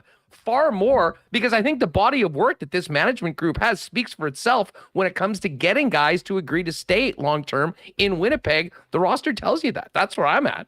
No, and I think there's an argument to be made there, but I think strings are attached. I think there's guys that sign in Winnipeg with the expectation that they get what they want. You don't think Blake Wheeler signed here and was grateful that he was here for, that long deal? I think they were signing under the expectation that they, had things come across more than just money. I mean, these guys ran the show for a while, and then eventually with that leadership core, there was a massive divide over time. So I'm not going to sit here and argue that they don't sign. I said, there's guys that do sign big long-term. Money talks. And when you get drafted by a team, there's certain assets that you want or there's certain advantages you have to sign with that team, whether it's long-term money, all those things. And I think there is a leadership core that obviously committed. But at the same time, I think you look at what happens and how you deal with things, and you end up getting a little bit of a situation within the locker room where guys feel like they should have got more. I think there's a lot of guys in there that felt they were underpaid, and so, I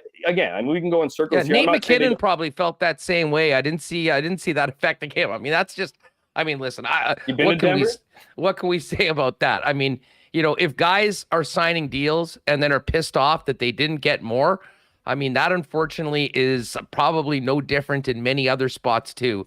And what is, anyways, I mean, this will be a topic we can get to more through the off season. I quickly want to hit with the blue and gold with you because Scooch is coming up. But as far as this week goes, Jeff, we got the GM meetings on Wednesday. We got the first round of the draft with the Jets with 2 picks. How active do you think this team will be this week, and how different will the roster be a week from today when everyone's back from Montreal, and does it include 26? Yeah, like I said, I mean, I think there's definitely potential for, some moves to be made. I think there's, obviously they're not, I don't think there's going to be a significant turnover here. This isn't going to be a rebuild, as we know. This is going to be, the pieces in play. I think Blake Wheeler is very much a guy that is an option to get out. I don't think you're getting much in return for Blake Wheeler. Like, Blake Wheeler, as you mentioned last time we talked, Huss, is addition by subtraction. I mean, whether that comes from the salary his money off the salary cap, or a change in culture. In fact, if the Jets want to go the way of, getting rid of Blake Wheeler's salary, they're going to probably have to give up another piece. Otherwise, they're going to have to eat, whether that's a draft pick, whether that's a prospect, whatever that might be, or they're going to have to eat half his salary. I mean, those are the things that, those are the conversations that are going to have to happen. At half his salary, I think that if they do eat half the salary, and Blake Wheeler is all of a sudden a $4 million player for another team, he's still productive enough that if that is what is going forward, I mean, I think he's getting you back something in return. To me, it's all about how much the Jets are willing to eat as far as what comes back for Wheeler. Well, no, exactly. I think I don't think you're getting a significant player back, you know, and if you eat half the salary, I mean, we'll wait and see. Maybe you get a draft pick, certainly not a first, of course, you know, like a deeper draft pick.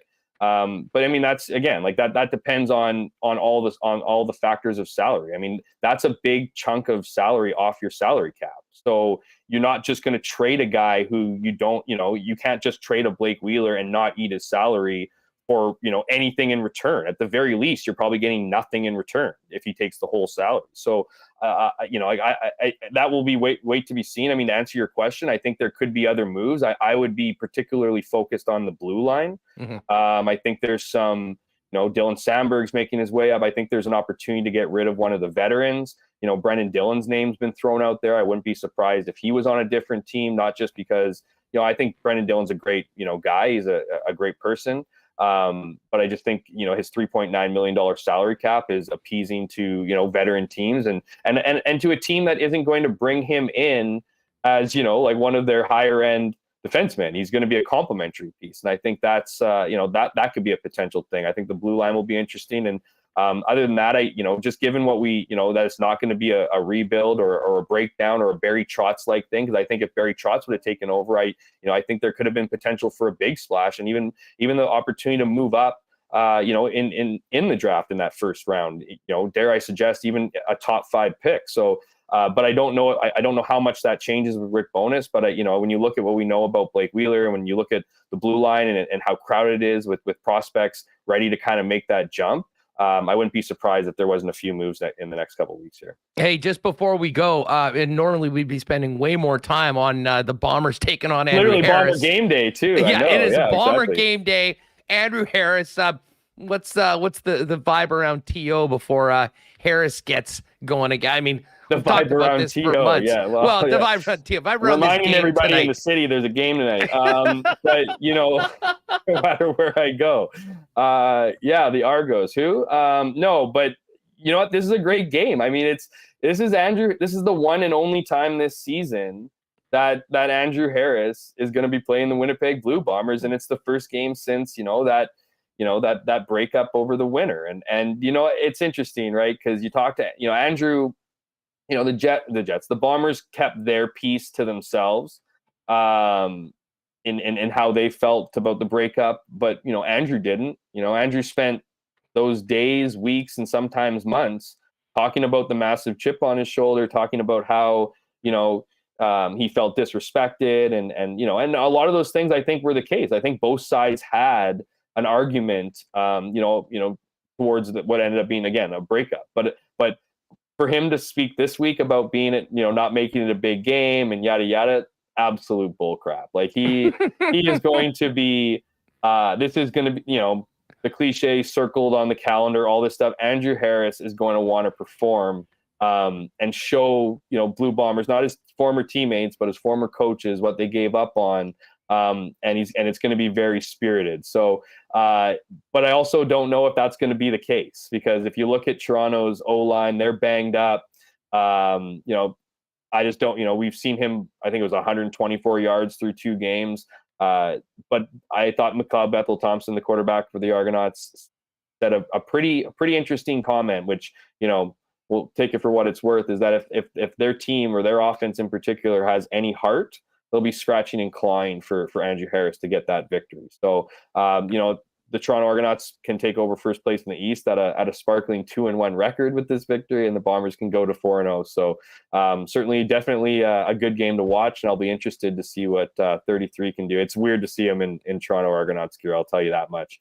But we'll see what happens when he's Harris. When he gets there. And listen, the Harris issue aside, this team got boat raced by the British Columbia Lions 44-3 in their last game out. I mean, regardless of everything else, I mean, they need to step up. I would imagine that this Argo team, to quote MBT, if they have any heart, they'll show a hell of a lot more than they did after they got absolutely pounded by Nate Rourke on the West Coast last week.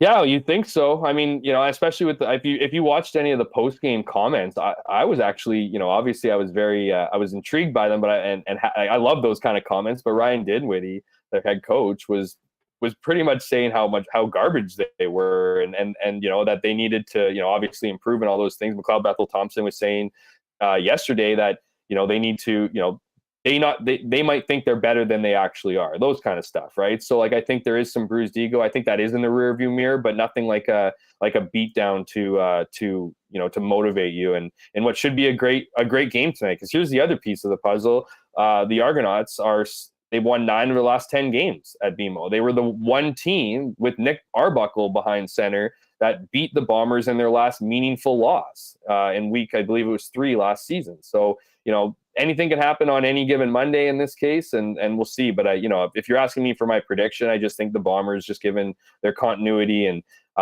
we've seen some progress from them from week 1 to week 3. I don't see this. I see this as another Bombers victory, whether that be by short margin or large.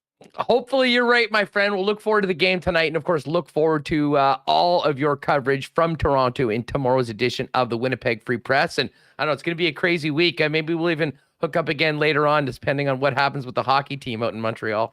Yeah, thanks a lot, Huss. Always have a fun time being on here. Thanks for keeping me honest. You know how you are. And shout out to the chatters. I'm sure they're having a heyday ripping me. So we'll do it again next week.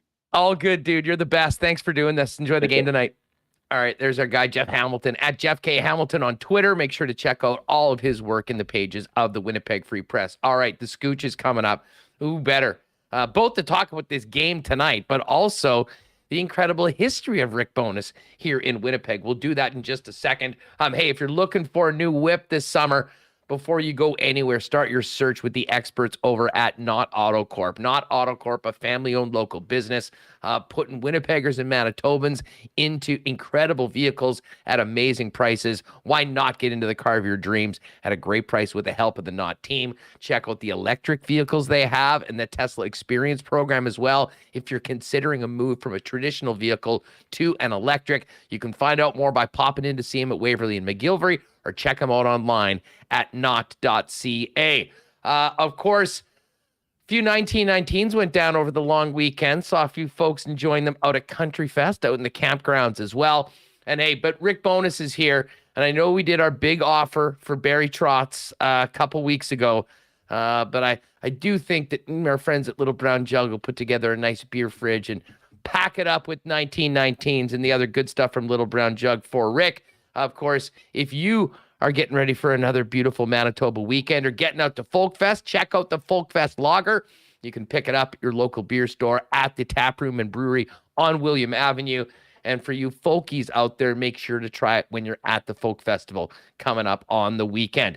Hey, Princess Auto, great sponsors of ours, and the Winnipeg Blue Bombers.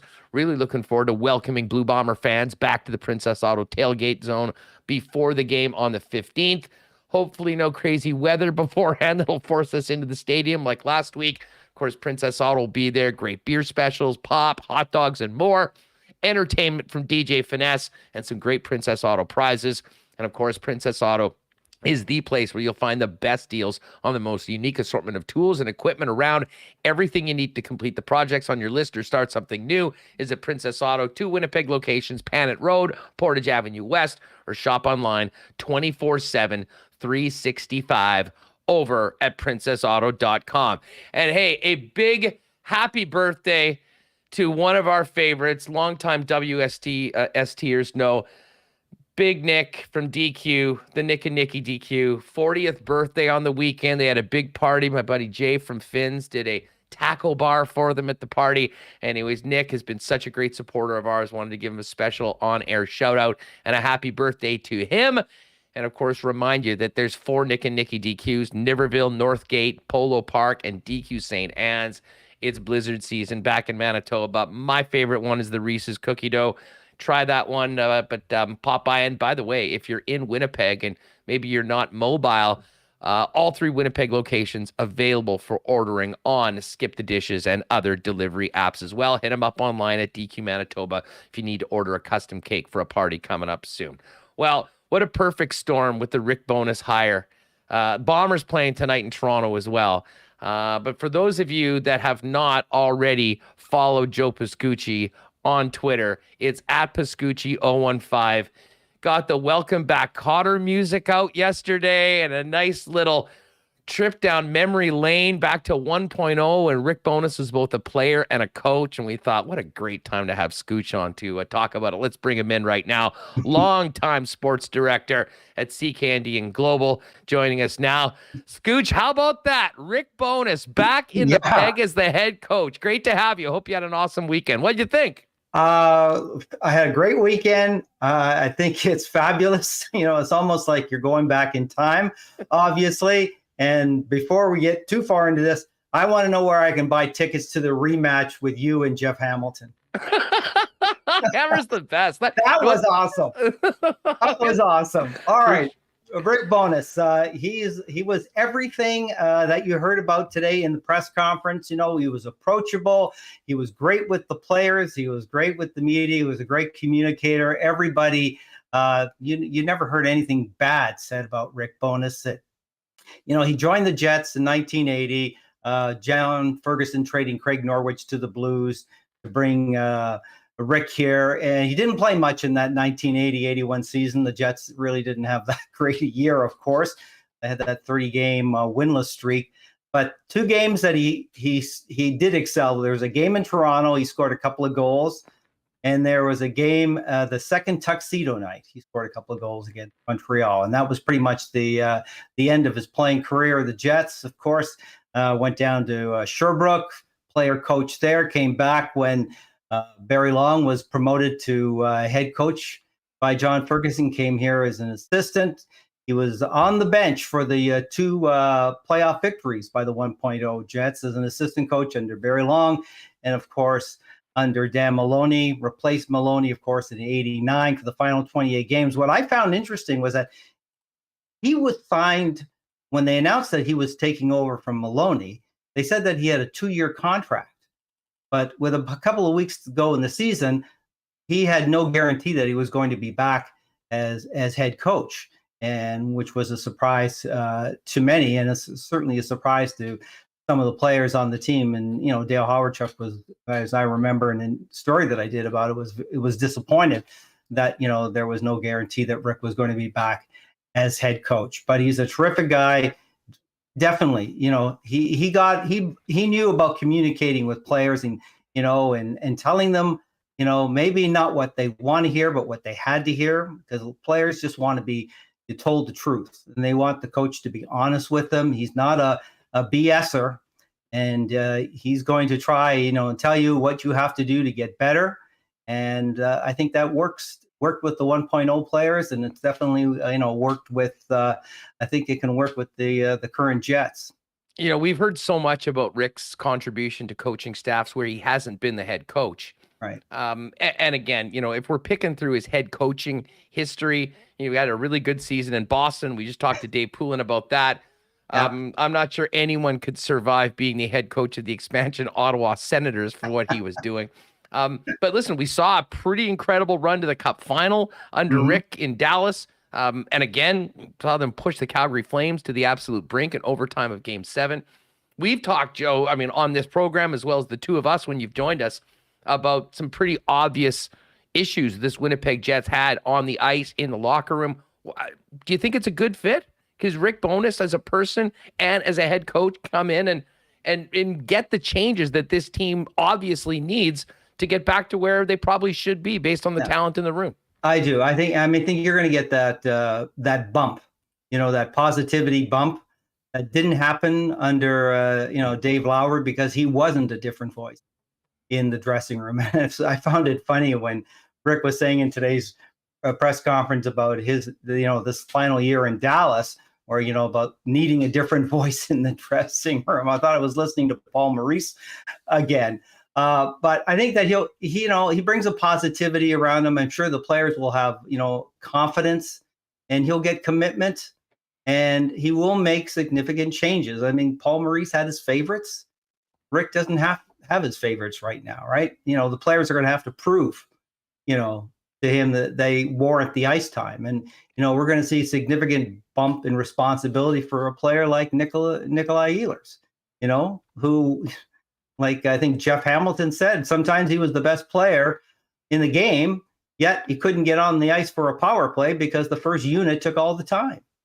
So, and you could see that he was frustrated by that at times. So I think you'll get the buy-in from the players. And there is talent on this team. They just had to play defense, and they had to care about playing defense. And he said that Mark Scheifele was all in for next season. Well, okay, I'm going to reserve judgment on that because I want to see that, because way too many times Mark Scheifele did not commit to playing defense. Well, let me ask you this, Joe, because it's interesting, and this sort of comes off of what we were just talking about with Jeff. But I mean, it's been widely reported that Blake Wheeler is very much on the trade board, and from the sounds of it, would be more than happy with the change of scenery. Let's assume that happens. Yes. I mean, Scheifele's always sort of been the Robin to Wheeler's Batman as far as being the superheroes in the room, if you will. How do you think that might change Scheifele's situation? A new coach, no Blake Wheeler there, a new captain of the hockey club. Can they make this work and get him back to being the guy that, seemed to be so bought in and passionate about being a Winnipeg Jet and being the best that he could be? I can only hope so. I mean, yeah. I don't know. That's up to Mark. I mean, I can only hope so, because there's a lot of talent, obviously, there. And he just, for some reason, just chose not to use it. Whether he was upset about something, or something was going on in his life, I don't know. But he was not, as you said, the same player as he was a few seasons ago. And, I think Blake Wheeler's days were numbered at that, that final press conference they had there after the final game of the regular season, when Kyle Connor talked about the dressing room atmosphere. Well, and that's all on Blake, and even Blake acknowledged it. That was a criticism of Blake Wheeler, and probably a little bit of Mark Scheifele as well. So, I mean, I've said this before, and I think you've agreed with it. Blake Wheeler, he came to play last season. I said a lot of negative things about Mark Scheifele, but Blake Wheeler, those last 30, 40 games after he came back from that injury, he played his heart out. So I'll never criticize the effort that Blake Wheeler gave at the end of last season. But obviously there's something about his leadership that's just not clicking with the players now. And whatever that is, it may be a time for a parting of the ways. And this obviously gets back to Scheifele, but this is a really interesting quote from Rick Bowness, and thanks to Paul Friesen for popping this up on his feed. Bowness was asked on what he does when on I wonder who's asking about, what do you do when an offensive player doesn't want to do the dirty defensive work? Here's the quote: "If he wants to win, he buys in. And if he doesn't buy in, then you're taking away his ice time, his ability to get all those points, because the team has to come first. And the players know who's getting away with murder and who's not getting away with it. So we have to hold everyone accountable at the same level, everyone top to bottom." I mean, that is music to my ears, Joe. That's exactly what we were talking about all last season. I mean, the proof will be in the pudding if they can actually get those results and make that happen. But that's exactly, I think, what every single fan of the Winnipeg Jets wants to hear. We were all and probably most of the other players in the room, I'd bet, too. Of course, because if a fourth line player made half a mistake that Mark Scheifele made, they wouldn't see the ice for the rest of the game. But Mark Scheifele could have, as we saw, just give the puck away in that overtime game against Dallas, where he gave the puck away and then skated off the ice, leaving Blake Wheeler to defend a 2-on-1. What was that? So if Rick Bowness can get Mark Scheifele to buy in, then my God, that's half the battle there, isn't it? And that would be awesome, because Mark Scheifele is definitely a better player than what we have seen the last couple of seasons.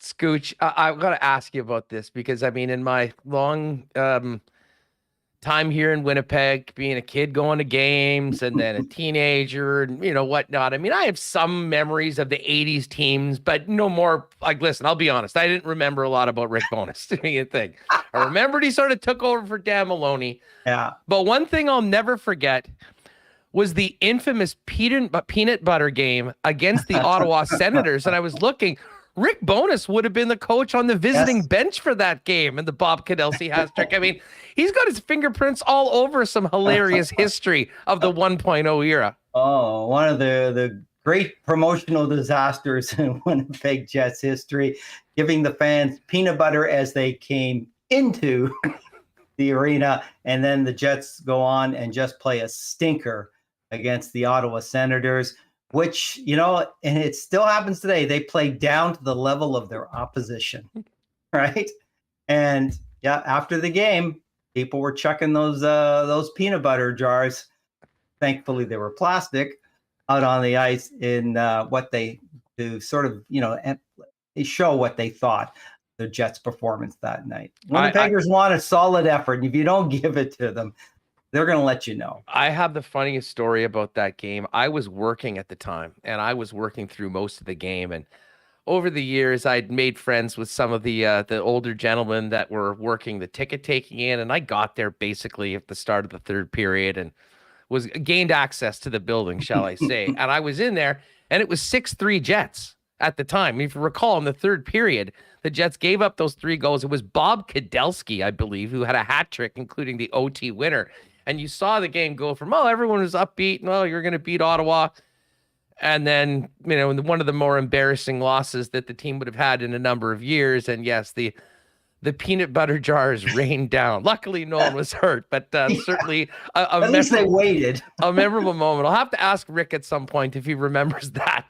But again, hopefully nothing like that coming forward for the home team now that he's on board. I think that I'm confident of a bump. I'm confident that they'll get the positivity bump, that everybody will buy in. Hopefully he will give opportunities to the younger players like Villanola, because we can all suspect that Dylan Sandberg is going to be one of the 6 defensemen, and they're going to trade, I keep hearing Jeff Hamilton, about name brought up about Brendan Dillon, but, I'd like to see Nate Schmidt be the one that's traded, because I thought he had a terrible season last year. He made way too many defensive mistakes, but maybe that was compounded by the fact the forwards weren't helping out.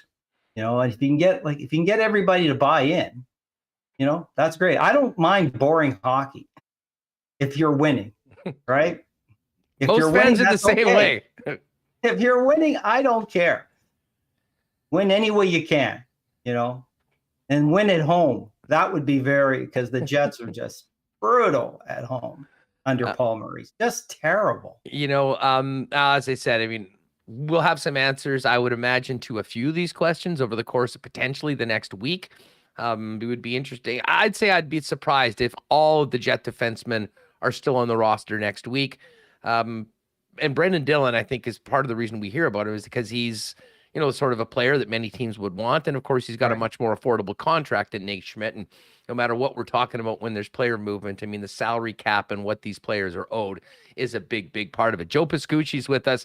Make sure you check out his Twitter feed for the great retrospective on Rick Bowness's time here in Jets 1.0.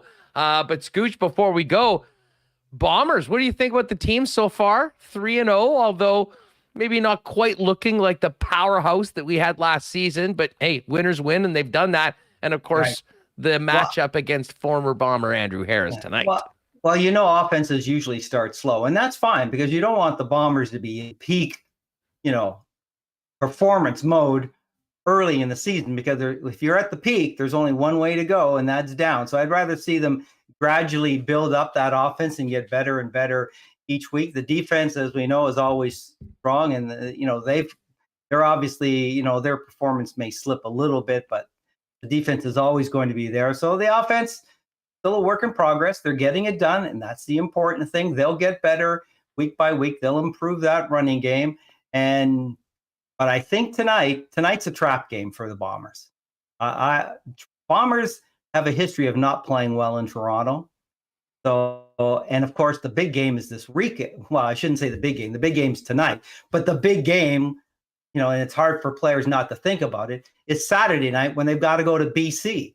So they're going to have a short week. They got to travel to BC, right? And if they don't get enough fluids into their body in the next few days, they're going to cramp up at BC Place. And then they've got Calgary after that.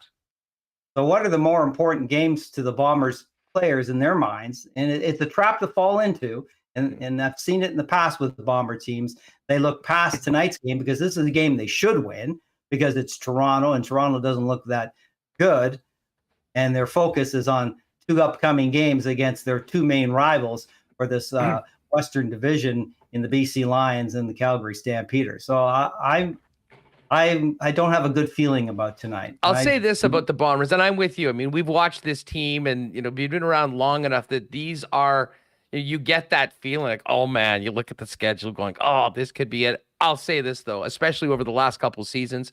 I mean, Mike O'Shea has created a culture of winning that I don't think we've really seen since, maybe those early 80s period of time. Yeah. And they find a way, they come out, they're a professional. And that wasn't the case of the Toronto Argonauts. More than anything, I'm wondering if you get a huge bounce back from the Argos the way they were embarrassed in BC last week. Because if you're a professional, you don't want to be made to look like the JV part of the Canadian Football League, which is exactly what Nathan Rourke did to them. Right. And so you've got the Argos wanting to prove something after that humiliation, as you just said. And you've got Andrew Harris wanting to prove something to Mike O'Shea and to Kyle Walters, that there was still more football left in him. So I just think there's some ingredients there, a recipe for disaster tonight for the Bombers. A close game, maybe closer than it should be. And like last year, it was a close game, but then it just turned in the Argos' favor late. And the Bombers could never recover.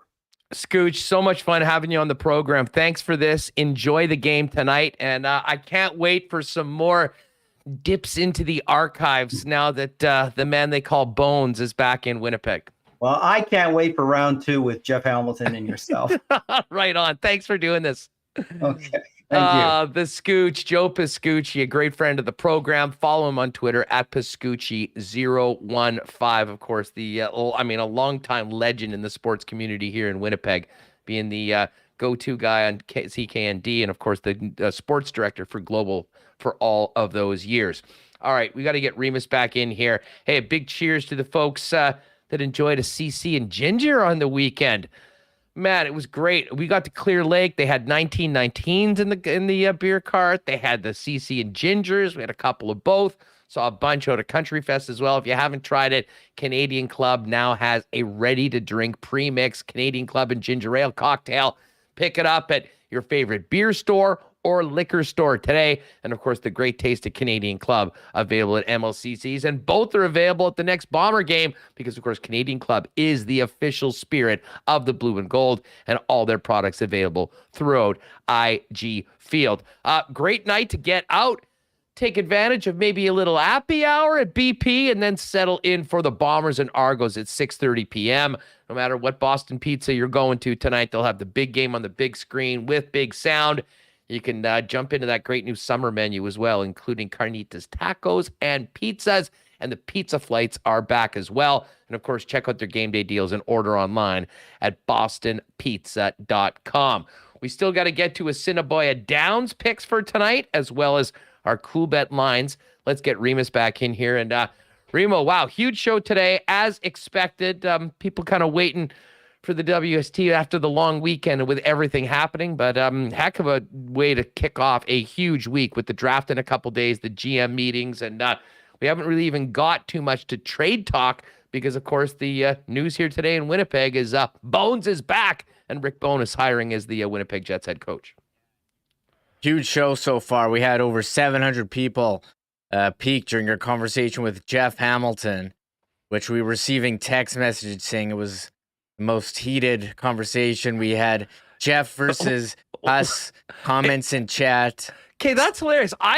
Now maybe it's just because I get along so well with Jeff and I respect him so much, but that didn't seem like it to me. I was sort of shocked at some of the comments and like what Scooch was saying afterwards. I'm like, really? You guys went toe to toe. It was like Andre the Giant and Hulk Hogan at WrestleMania 3. Some people were saying that you were like the Undertaker and he was Mankind. Throwing him off the steel cage, off the Hell in the Cell. I don't know, or it could just, I don't know. It was pretty entertaining. I was here for it. I mean, there's so much to talk about with the Winnipeg Jets, which I think is partially why our numbers over the last 2 months have been so awesome. I mean, thank you, Barry Trotz. But now, as we move forward here towards the draft and the offseason, we're gonna have maybe some moves, the roster moves to talk about. We're gonna have 2 new additions on Thursday, assuming they don't make a trade, and then Friday is the rest of the draft. So this is an exciting time for sure. And Rick Bowness thinks he can take him back to the playoffs. Hopefully he can, and we can have a more successful next year. But with no games, this is so much fun. As I said last week, no games going on, and so you can't lose. You're not really mad after a loss. So it's just a lot of excitement, I think. Yeah, no doubt. And listen, I kind of said this at the start. I was absolutely stunned when I heard that it was Rick Bowness. And I mean, just because I'm like most of you, I mean, I kind of leave the insidering and the big J journalism to the guys that are hired to do that. I mean, I'll try and bring my perspective and my takes based on, who I am, my experience to this program each and every day. But we sort of lean on those guys for, all of that digging. And Rick Bowness had not been a name that we'd heard really mentioned for the head coaching position at any time. So it did seem like a big swerve by the Jets. And who knows, maybe I think this always happens when you hire a new head coach. You got some good feelings around. He's a very likable guy and a very easy guy to, I think sort of get behind. And I'll be honest, I think a lot of the things that I've heard today make me optimistic going into next year. Listen, we all would have loved to have Barry Trotz coming in. That wasn't that wasn't going to happen. And when you think about some of the other individuals that were mentioned as potentially the head coach, I think it's a really interesting way that the Jets have gone here with a 2-year deal, knowing what this window is right now with some of the current contracts. And, I don't want to call him a placeholder because I think that does him a disservice right now. And I think certainly from talking with Jeff, that is not the intention of the Winnipeg Jets going forward. But, you have a more of a shorter commitment to a guy that I think you can hope in, and first and foremost, change the culture, make it a little bit more fun, empower these guys and get them to buy in. And if he can do that, I think there's a significant boost going forward into next season. But again, we'll be talking about that when we drop the puck in October and in and around training camp. Now that we know who the guy is, the big question is who he's going to be coaching, and that is going to dominate many of the conversations this week with trade talk, potential player moves, and of course the Winnipeg Jets draft selections coming up on Thursday. I'll just weigh in real quick. We talked about all the qualities that we wanted in a head coach. Seems like today, especially after you mentioned those tweets that Paul Friesen had in the post press conference I love scrums. that quote. I love that quote so much. That's what you want to hear.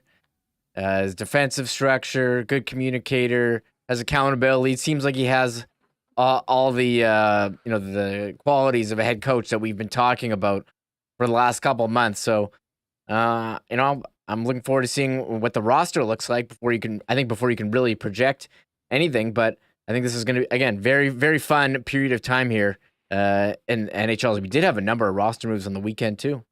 Yeah, we just quickly, let's get to that. Ryan McDonough moving to the Nashville Predators. Did not see that coming, but it seems every year Tampa has an incredible run. Last 2 years they'd won the cup. This year they fall just short.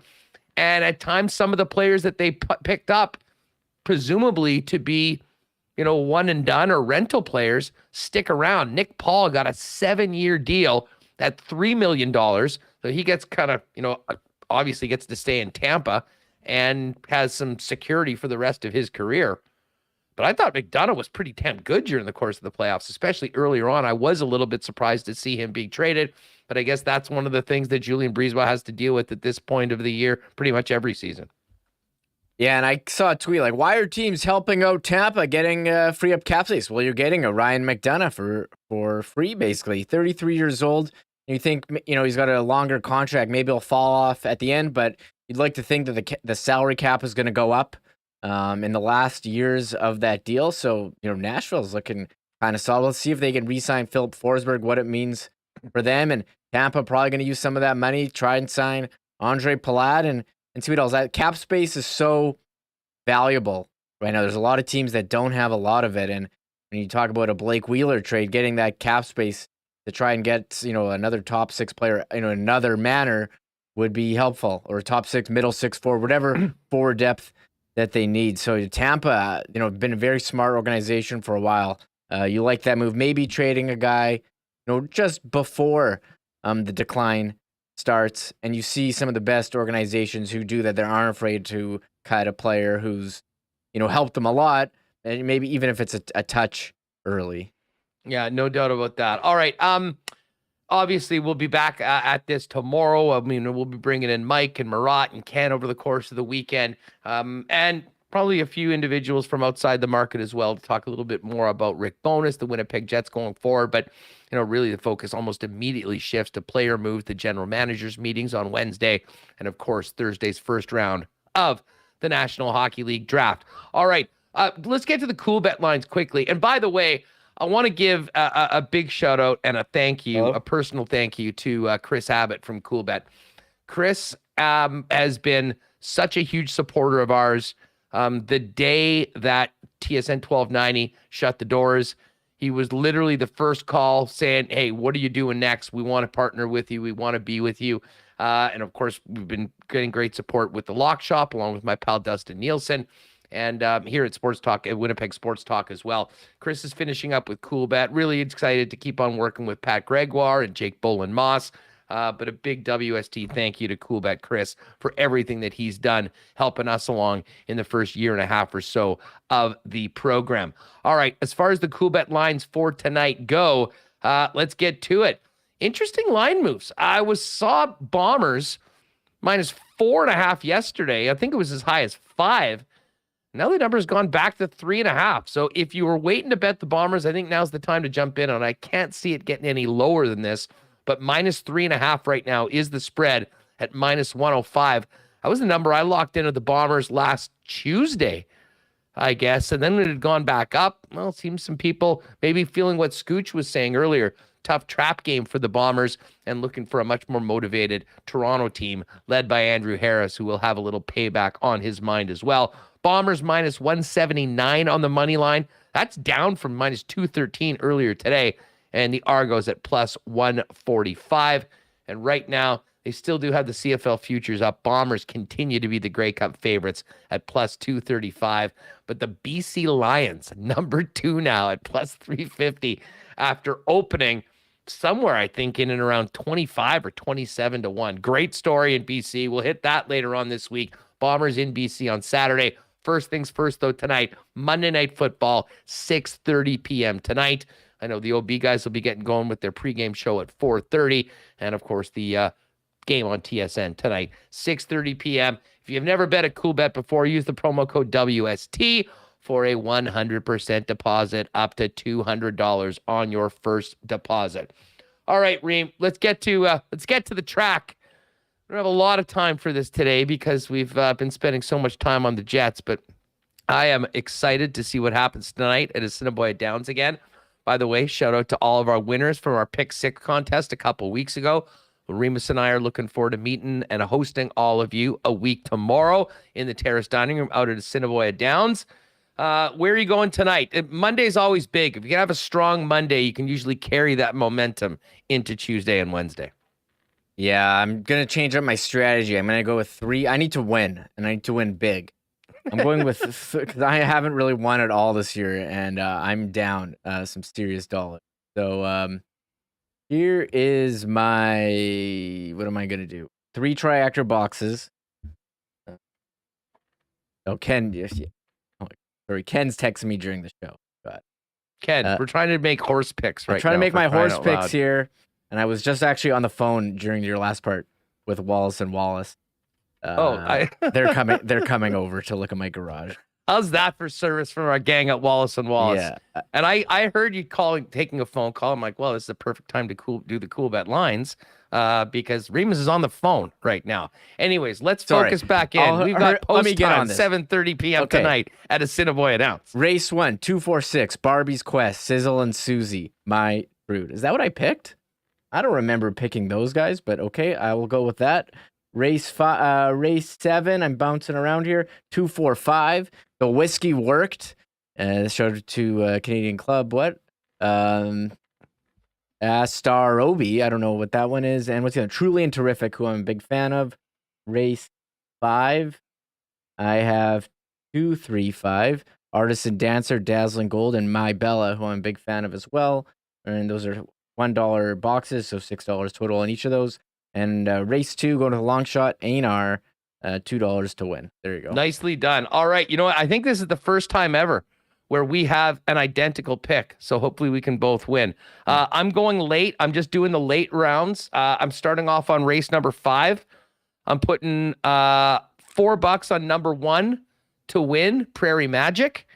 And then I'm rolling Prairie Magic, Artesian Dancer, and Mabella, a 1-2-5 triactor box. Race number 6, I am just dropping $2 on number 3 to win. That's Spats. Ronaldo Cumberbatch is the hottest jockey right now. When we were out at the track last Wednesday with the Not Autocorp gang, Ronaldo won, I think, 3 races, was second in a couple other ones. So I know Spats is a bit of a longer shot, but we're riding with Ronaldo. He's on fire. And then, yes, Remo, you and I have somehow made the exact same pick for number 7, a $1 triactor box on 1, 2, 5. Hey, hey, Runaway. The whiskey worked and truly and terrific. And then I also threw down, race 7. I'm looking at the wrong race. Race 7 is 2-4-5. The whiskey worked, a start open, truly and terrific. And I've also got number 2, the whiskey worked, $2 to win and $2 to show.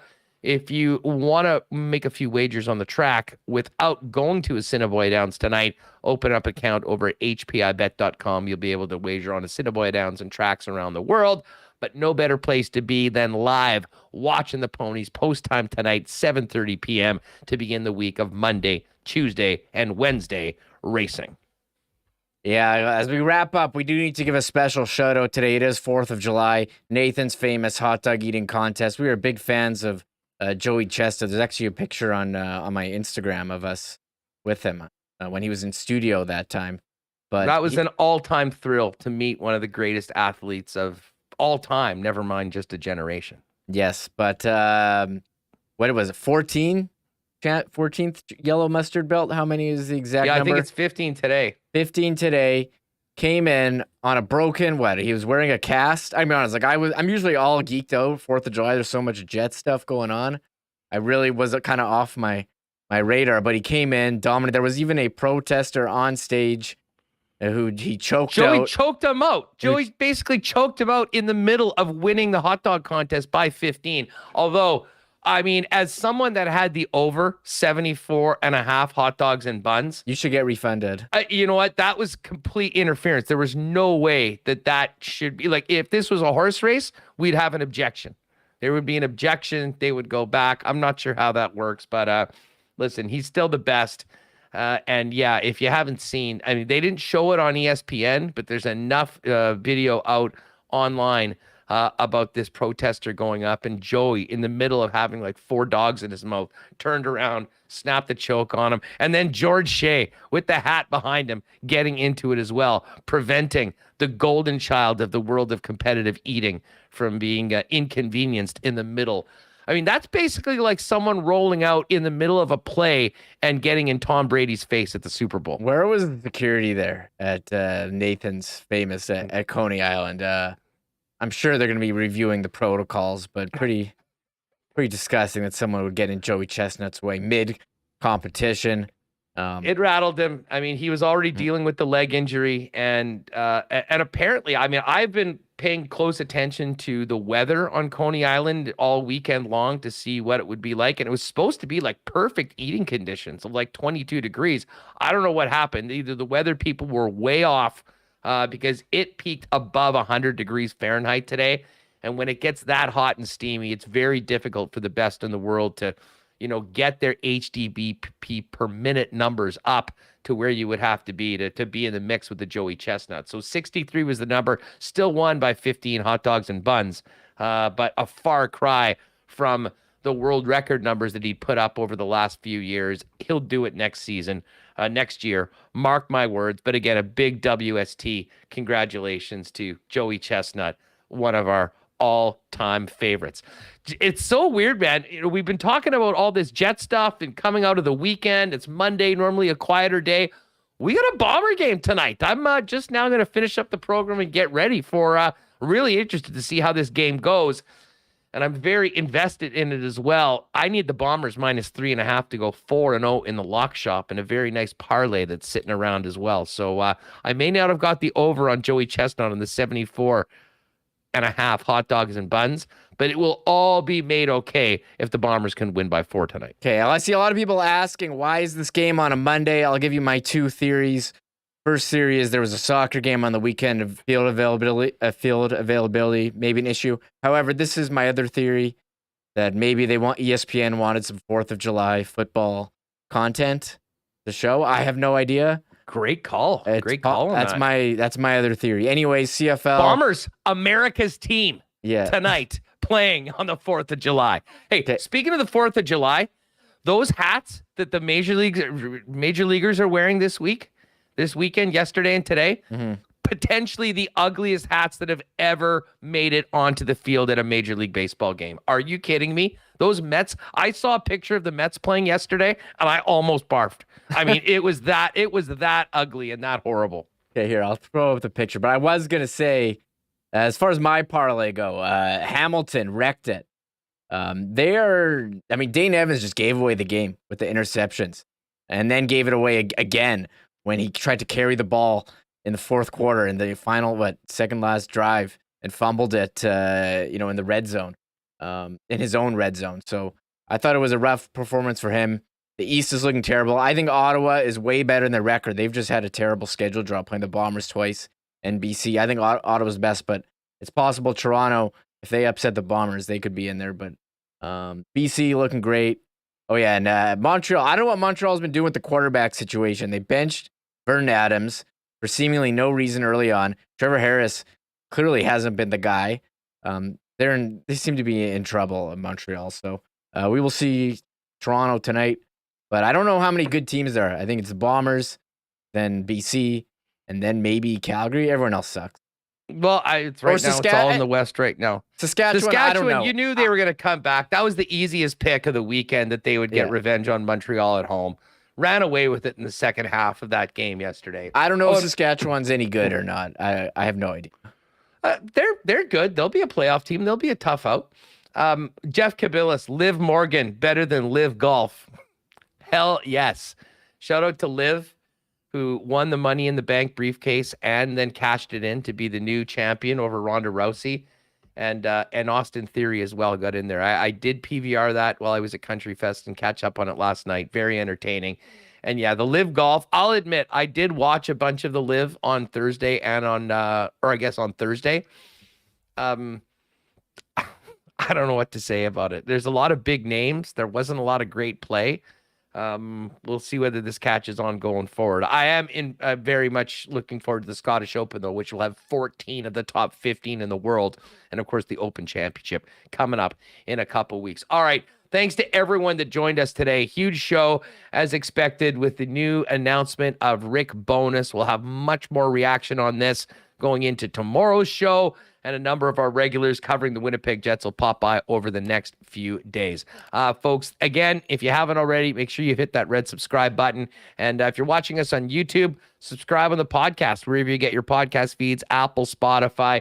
It's been amazing. And a big thanks to everyone that's been downloading. Our podcast numbers have been smashing records for the last few weeks, and we really do appreciate it. It's nice seeing WST so high on the charts, and it's all because of all of you. Folks, enjoy the Bomber game tonight. 6:30 p.m. kickoff. We'll discuss it tomorrow. More on the Winnipeg Jets heading into the next couple days before, of course, the first round of the playoffs, or first round, of the NHL draft on Thursday night. Have a great one. Kenny and Rennie are on. Head on over there. Check them out, what they've got going on. And we'll see you tomorrow on WST, live at 1 o'clock and in your podcast feed by 3:30. Thanks for being with us, everybody. Oh, my God. Oh!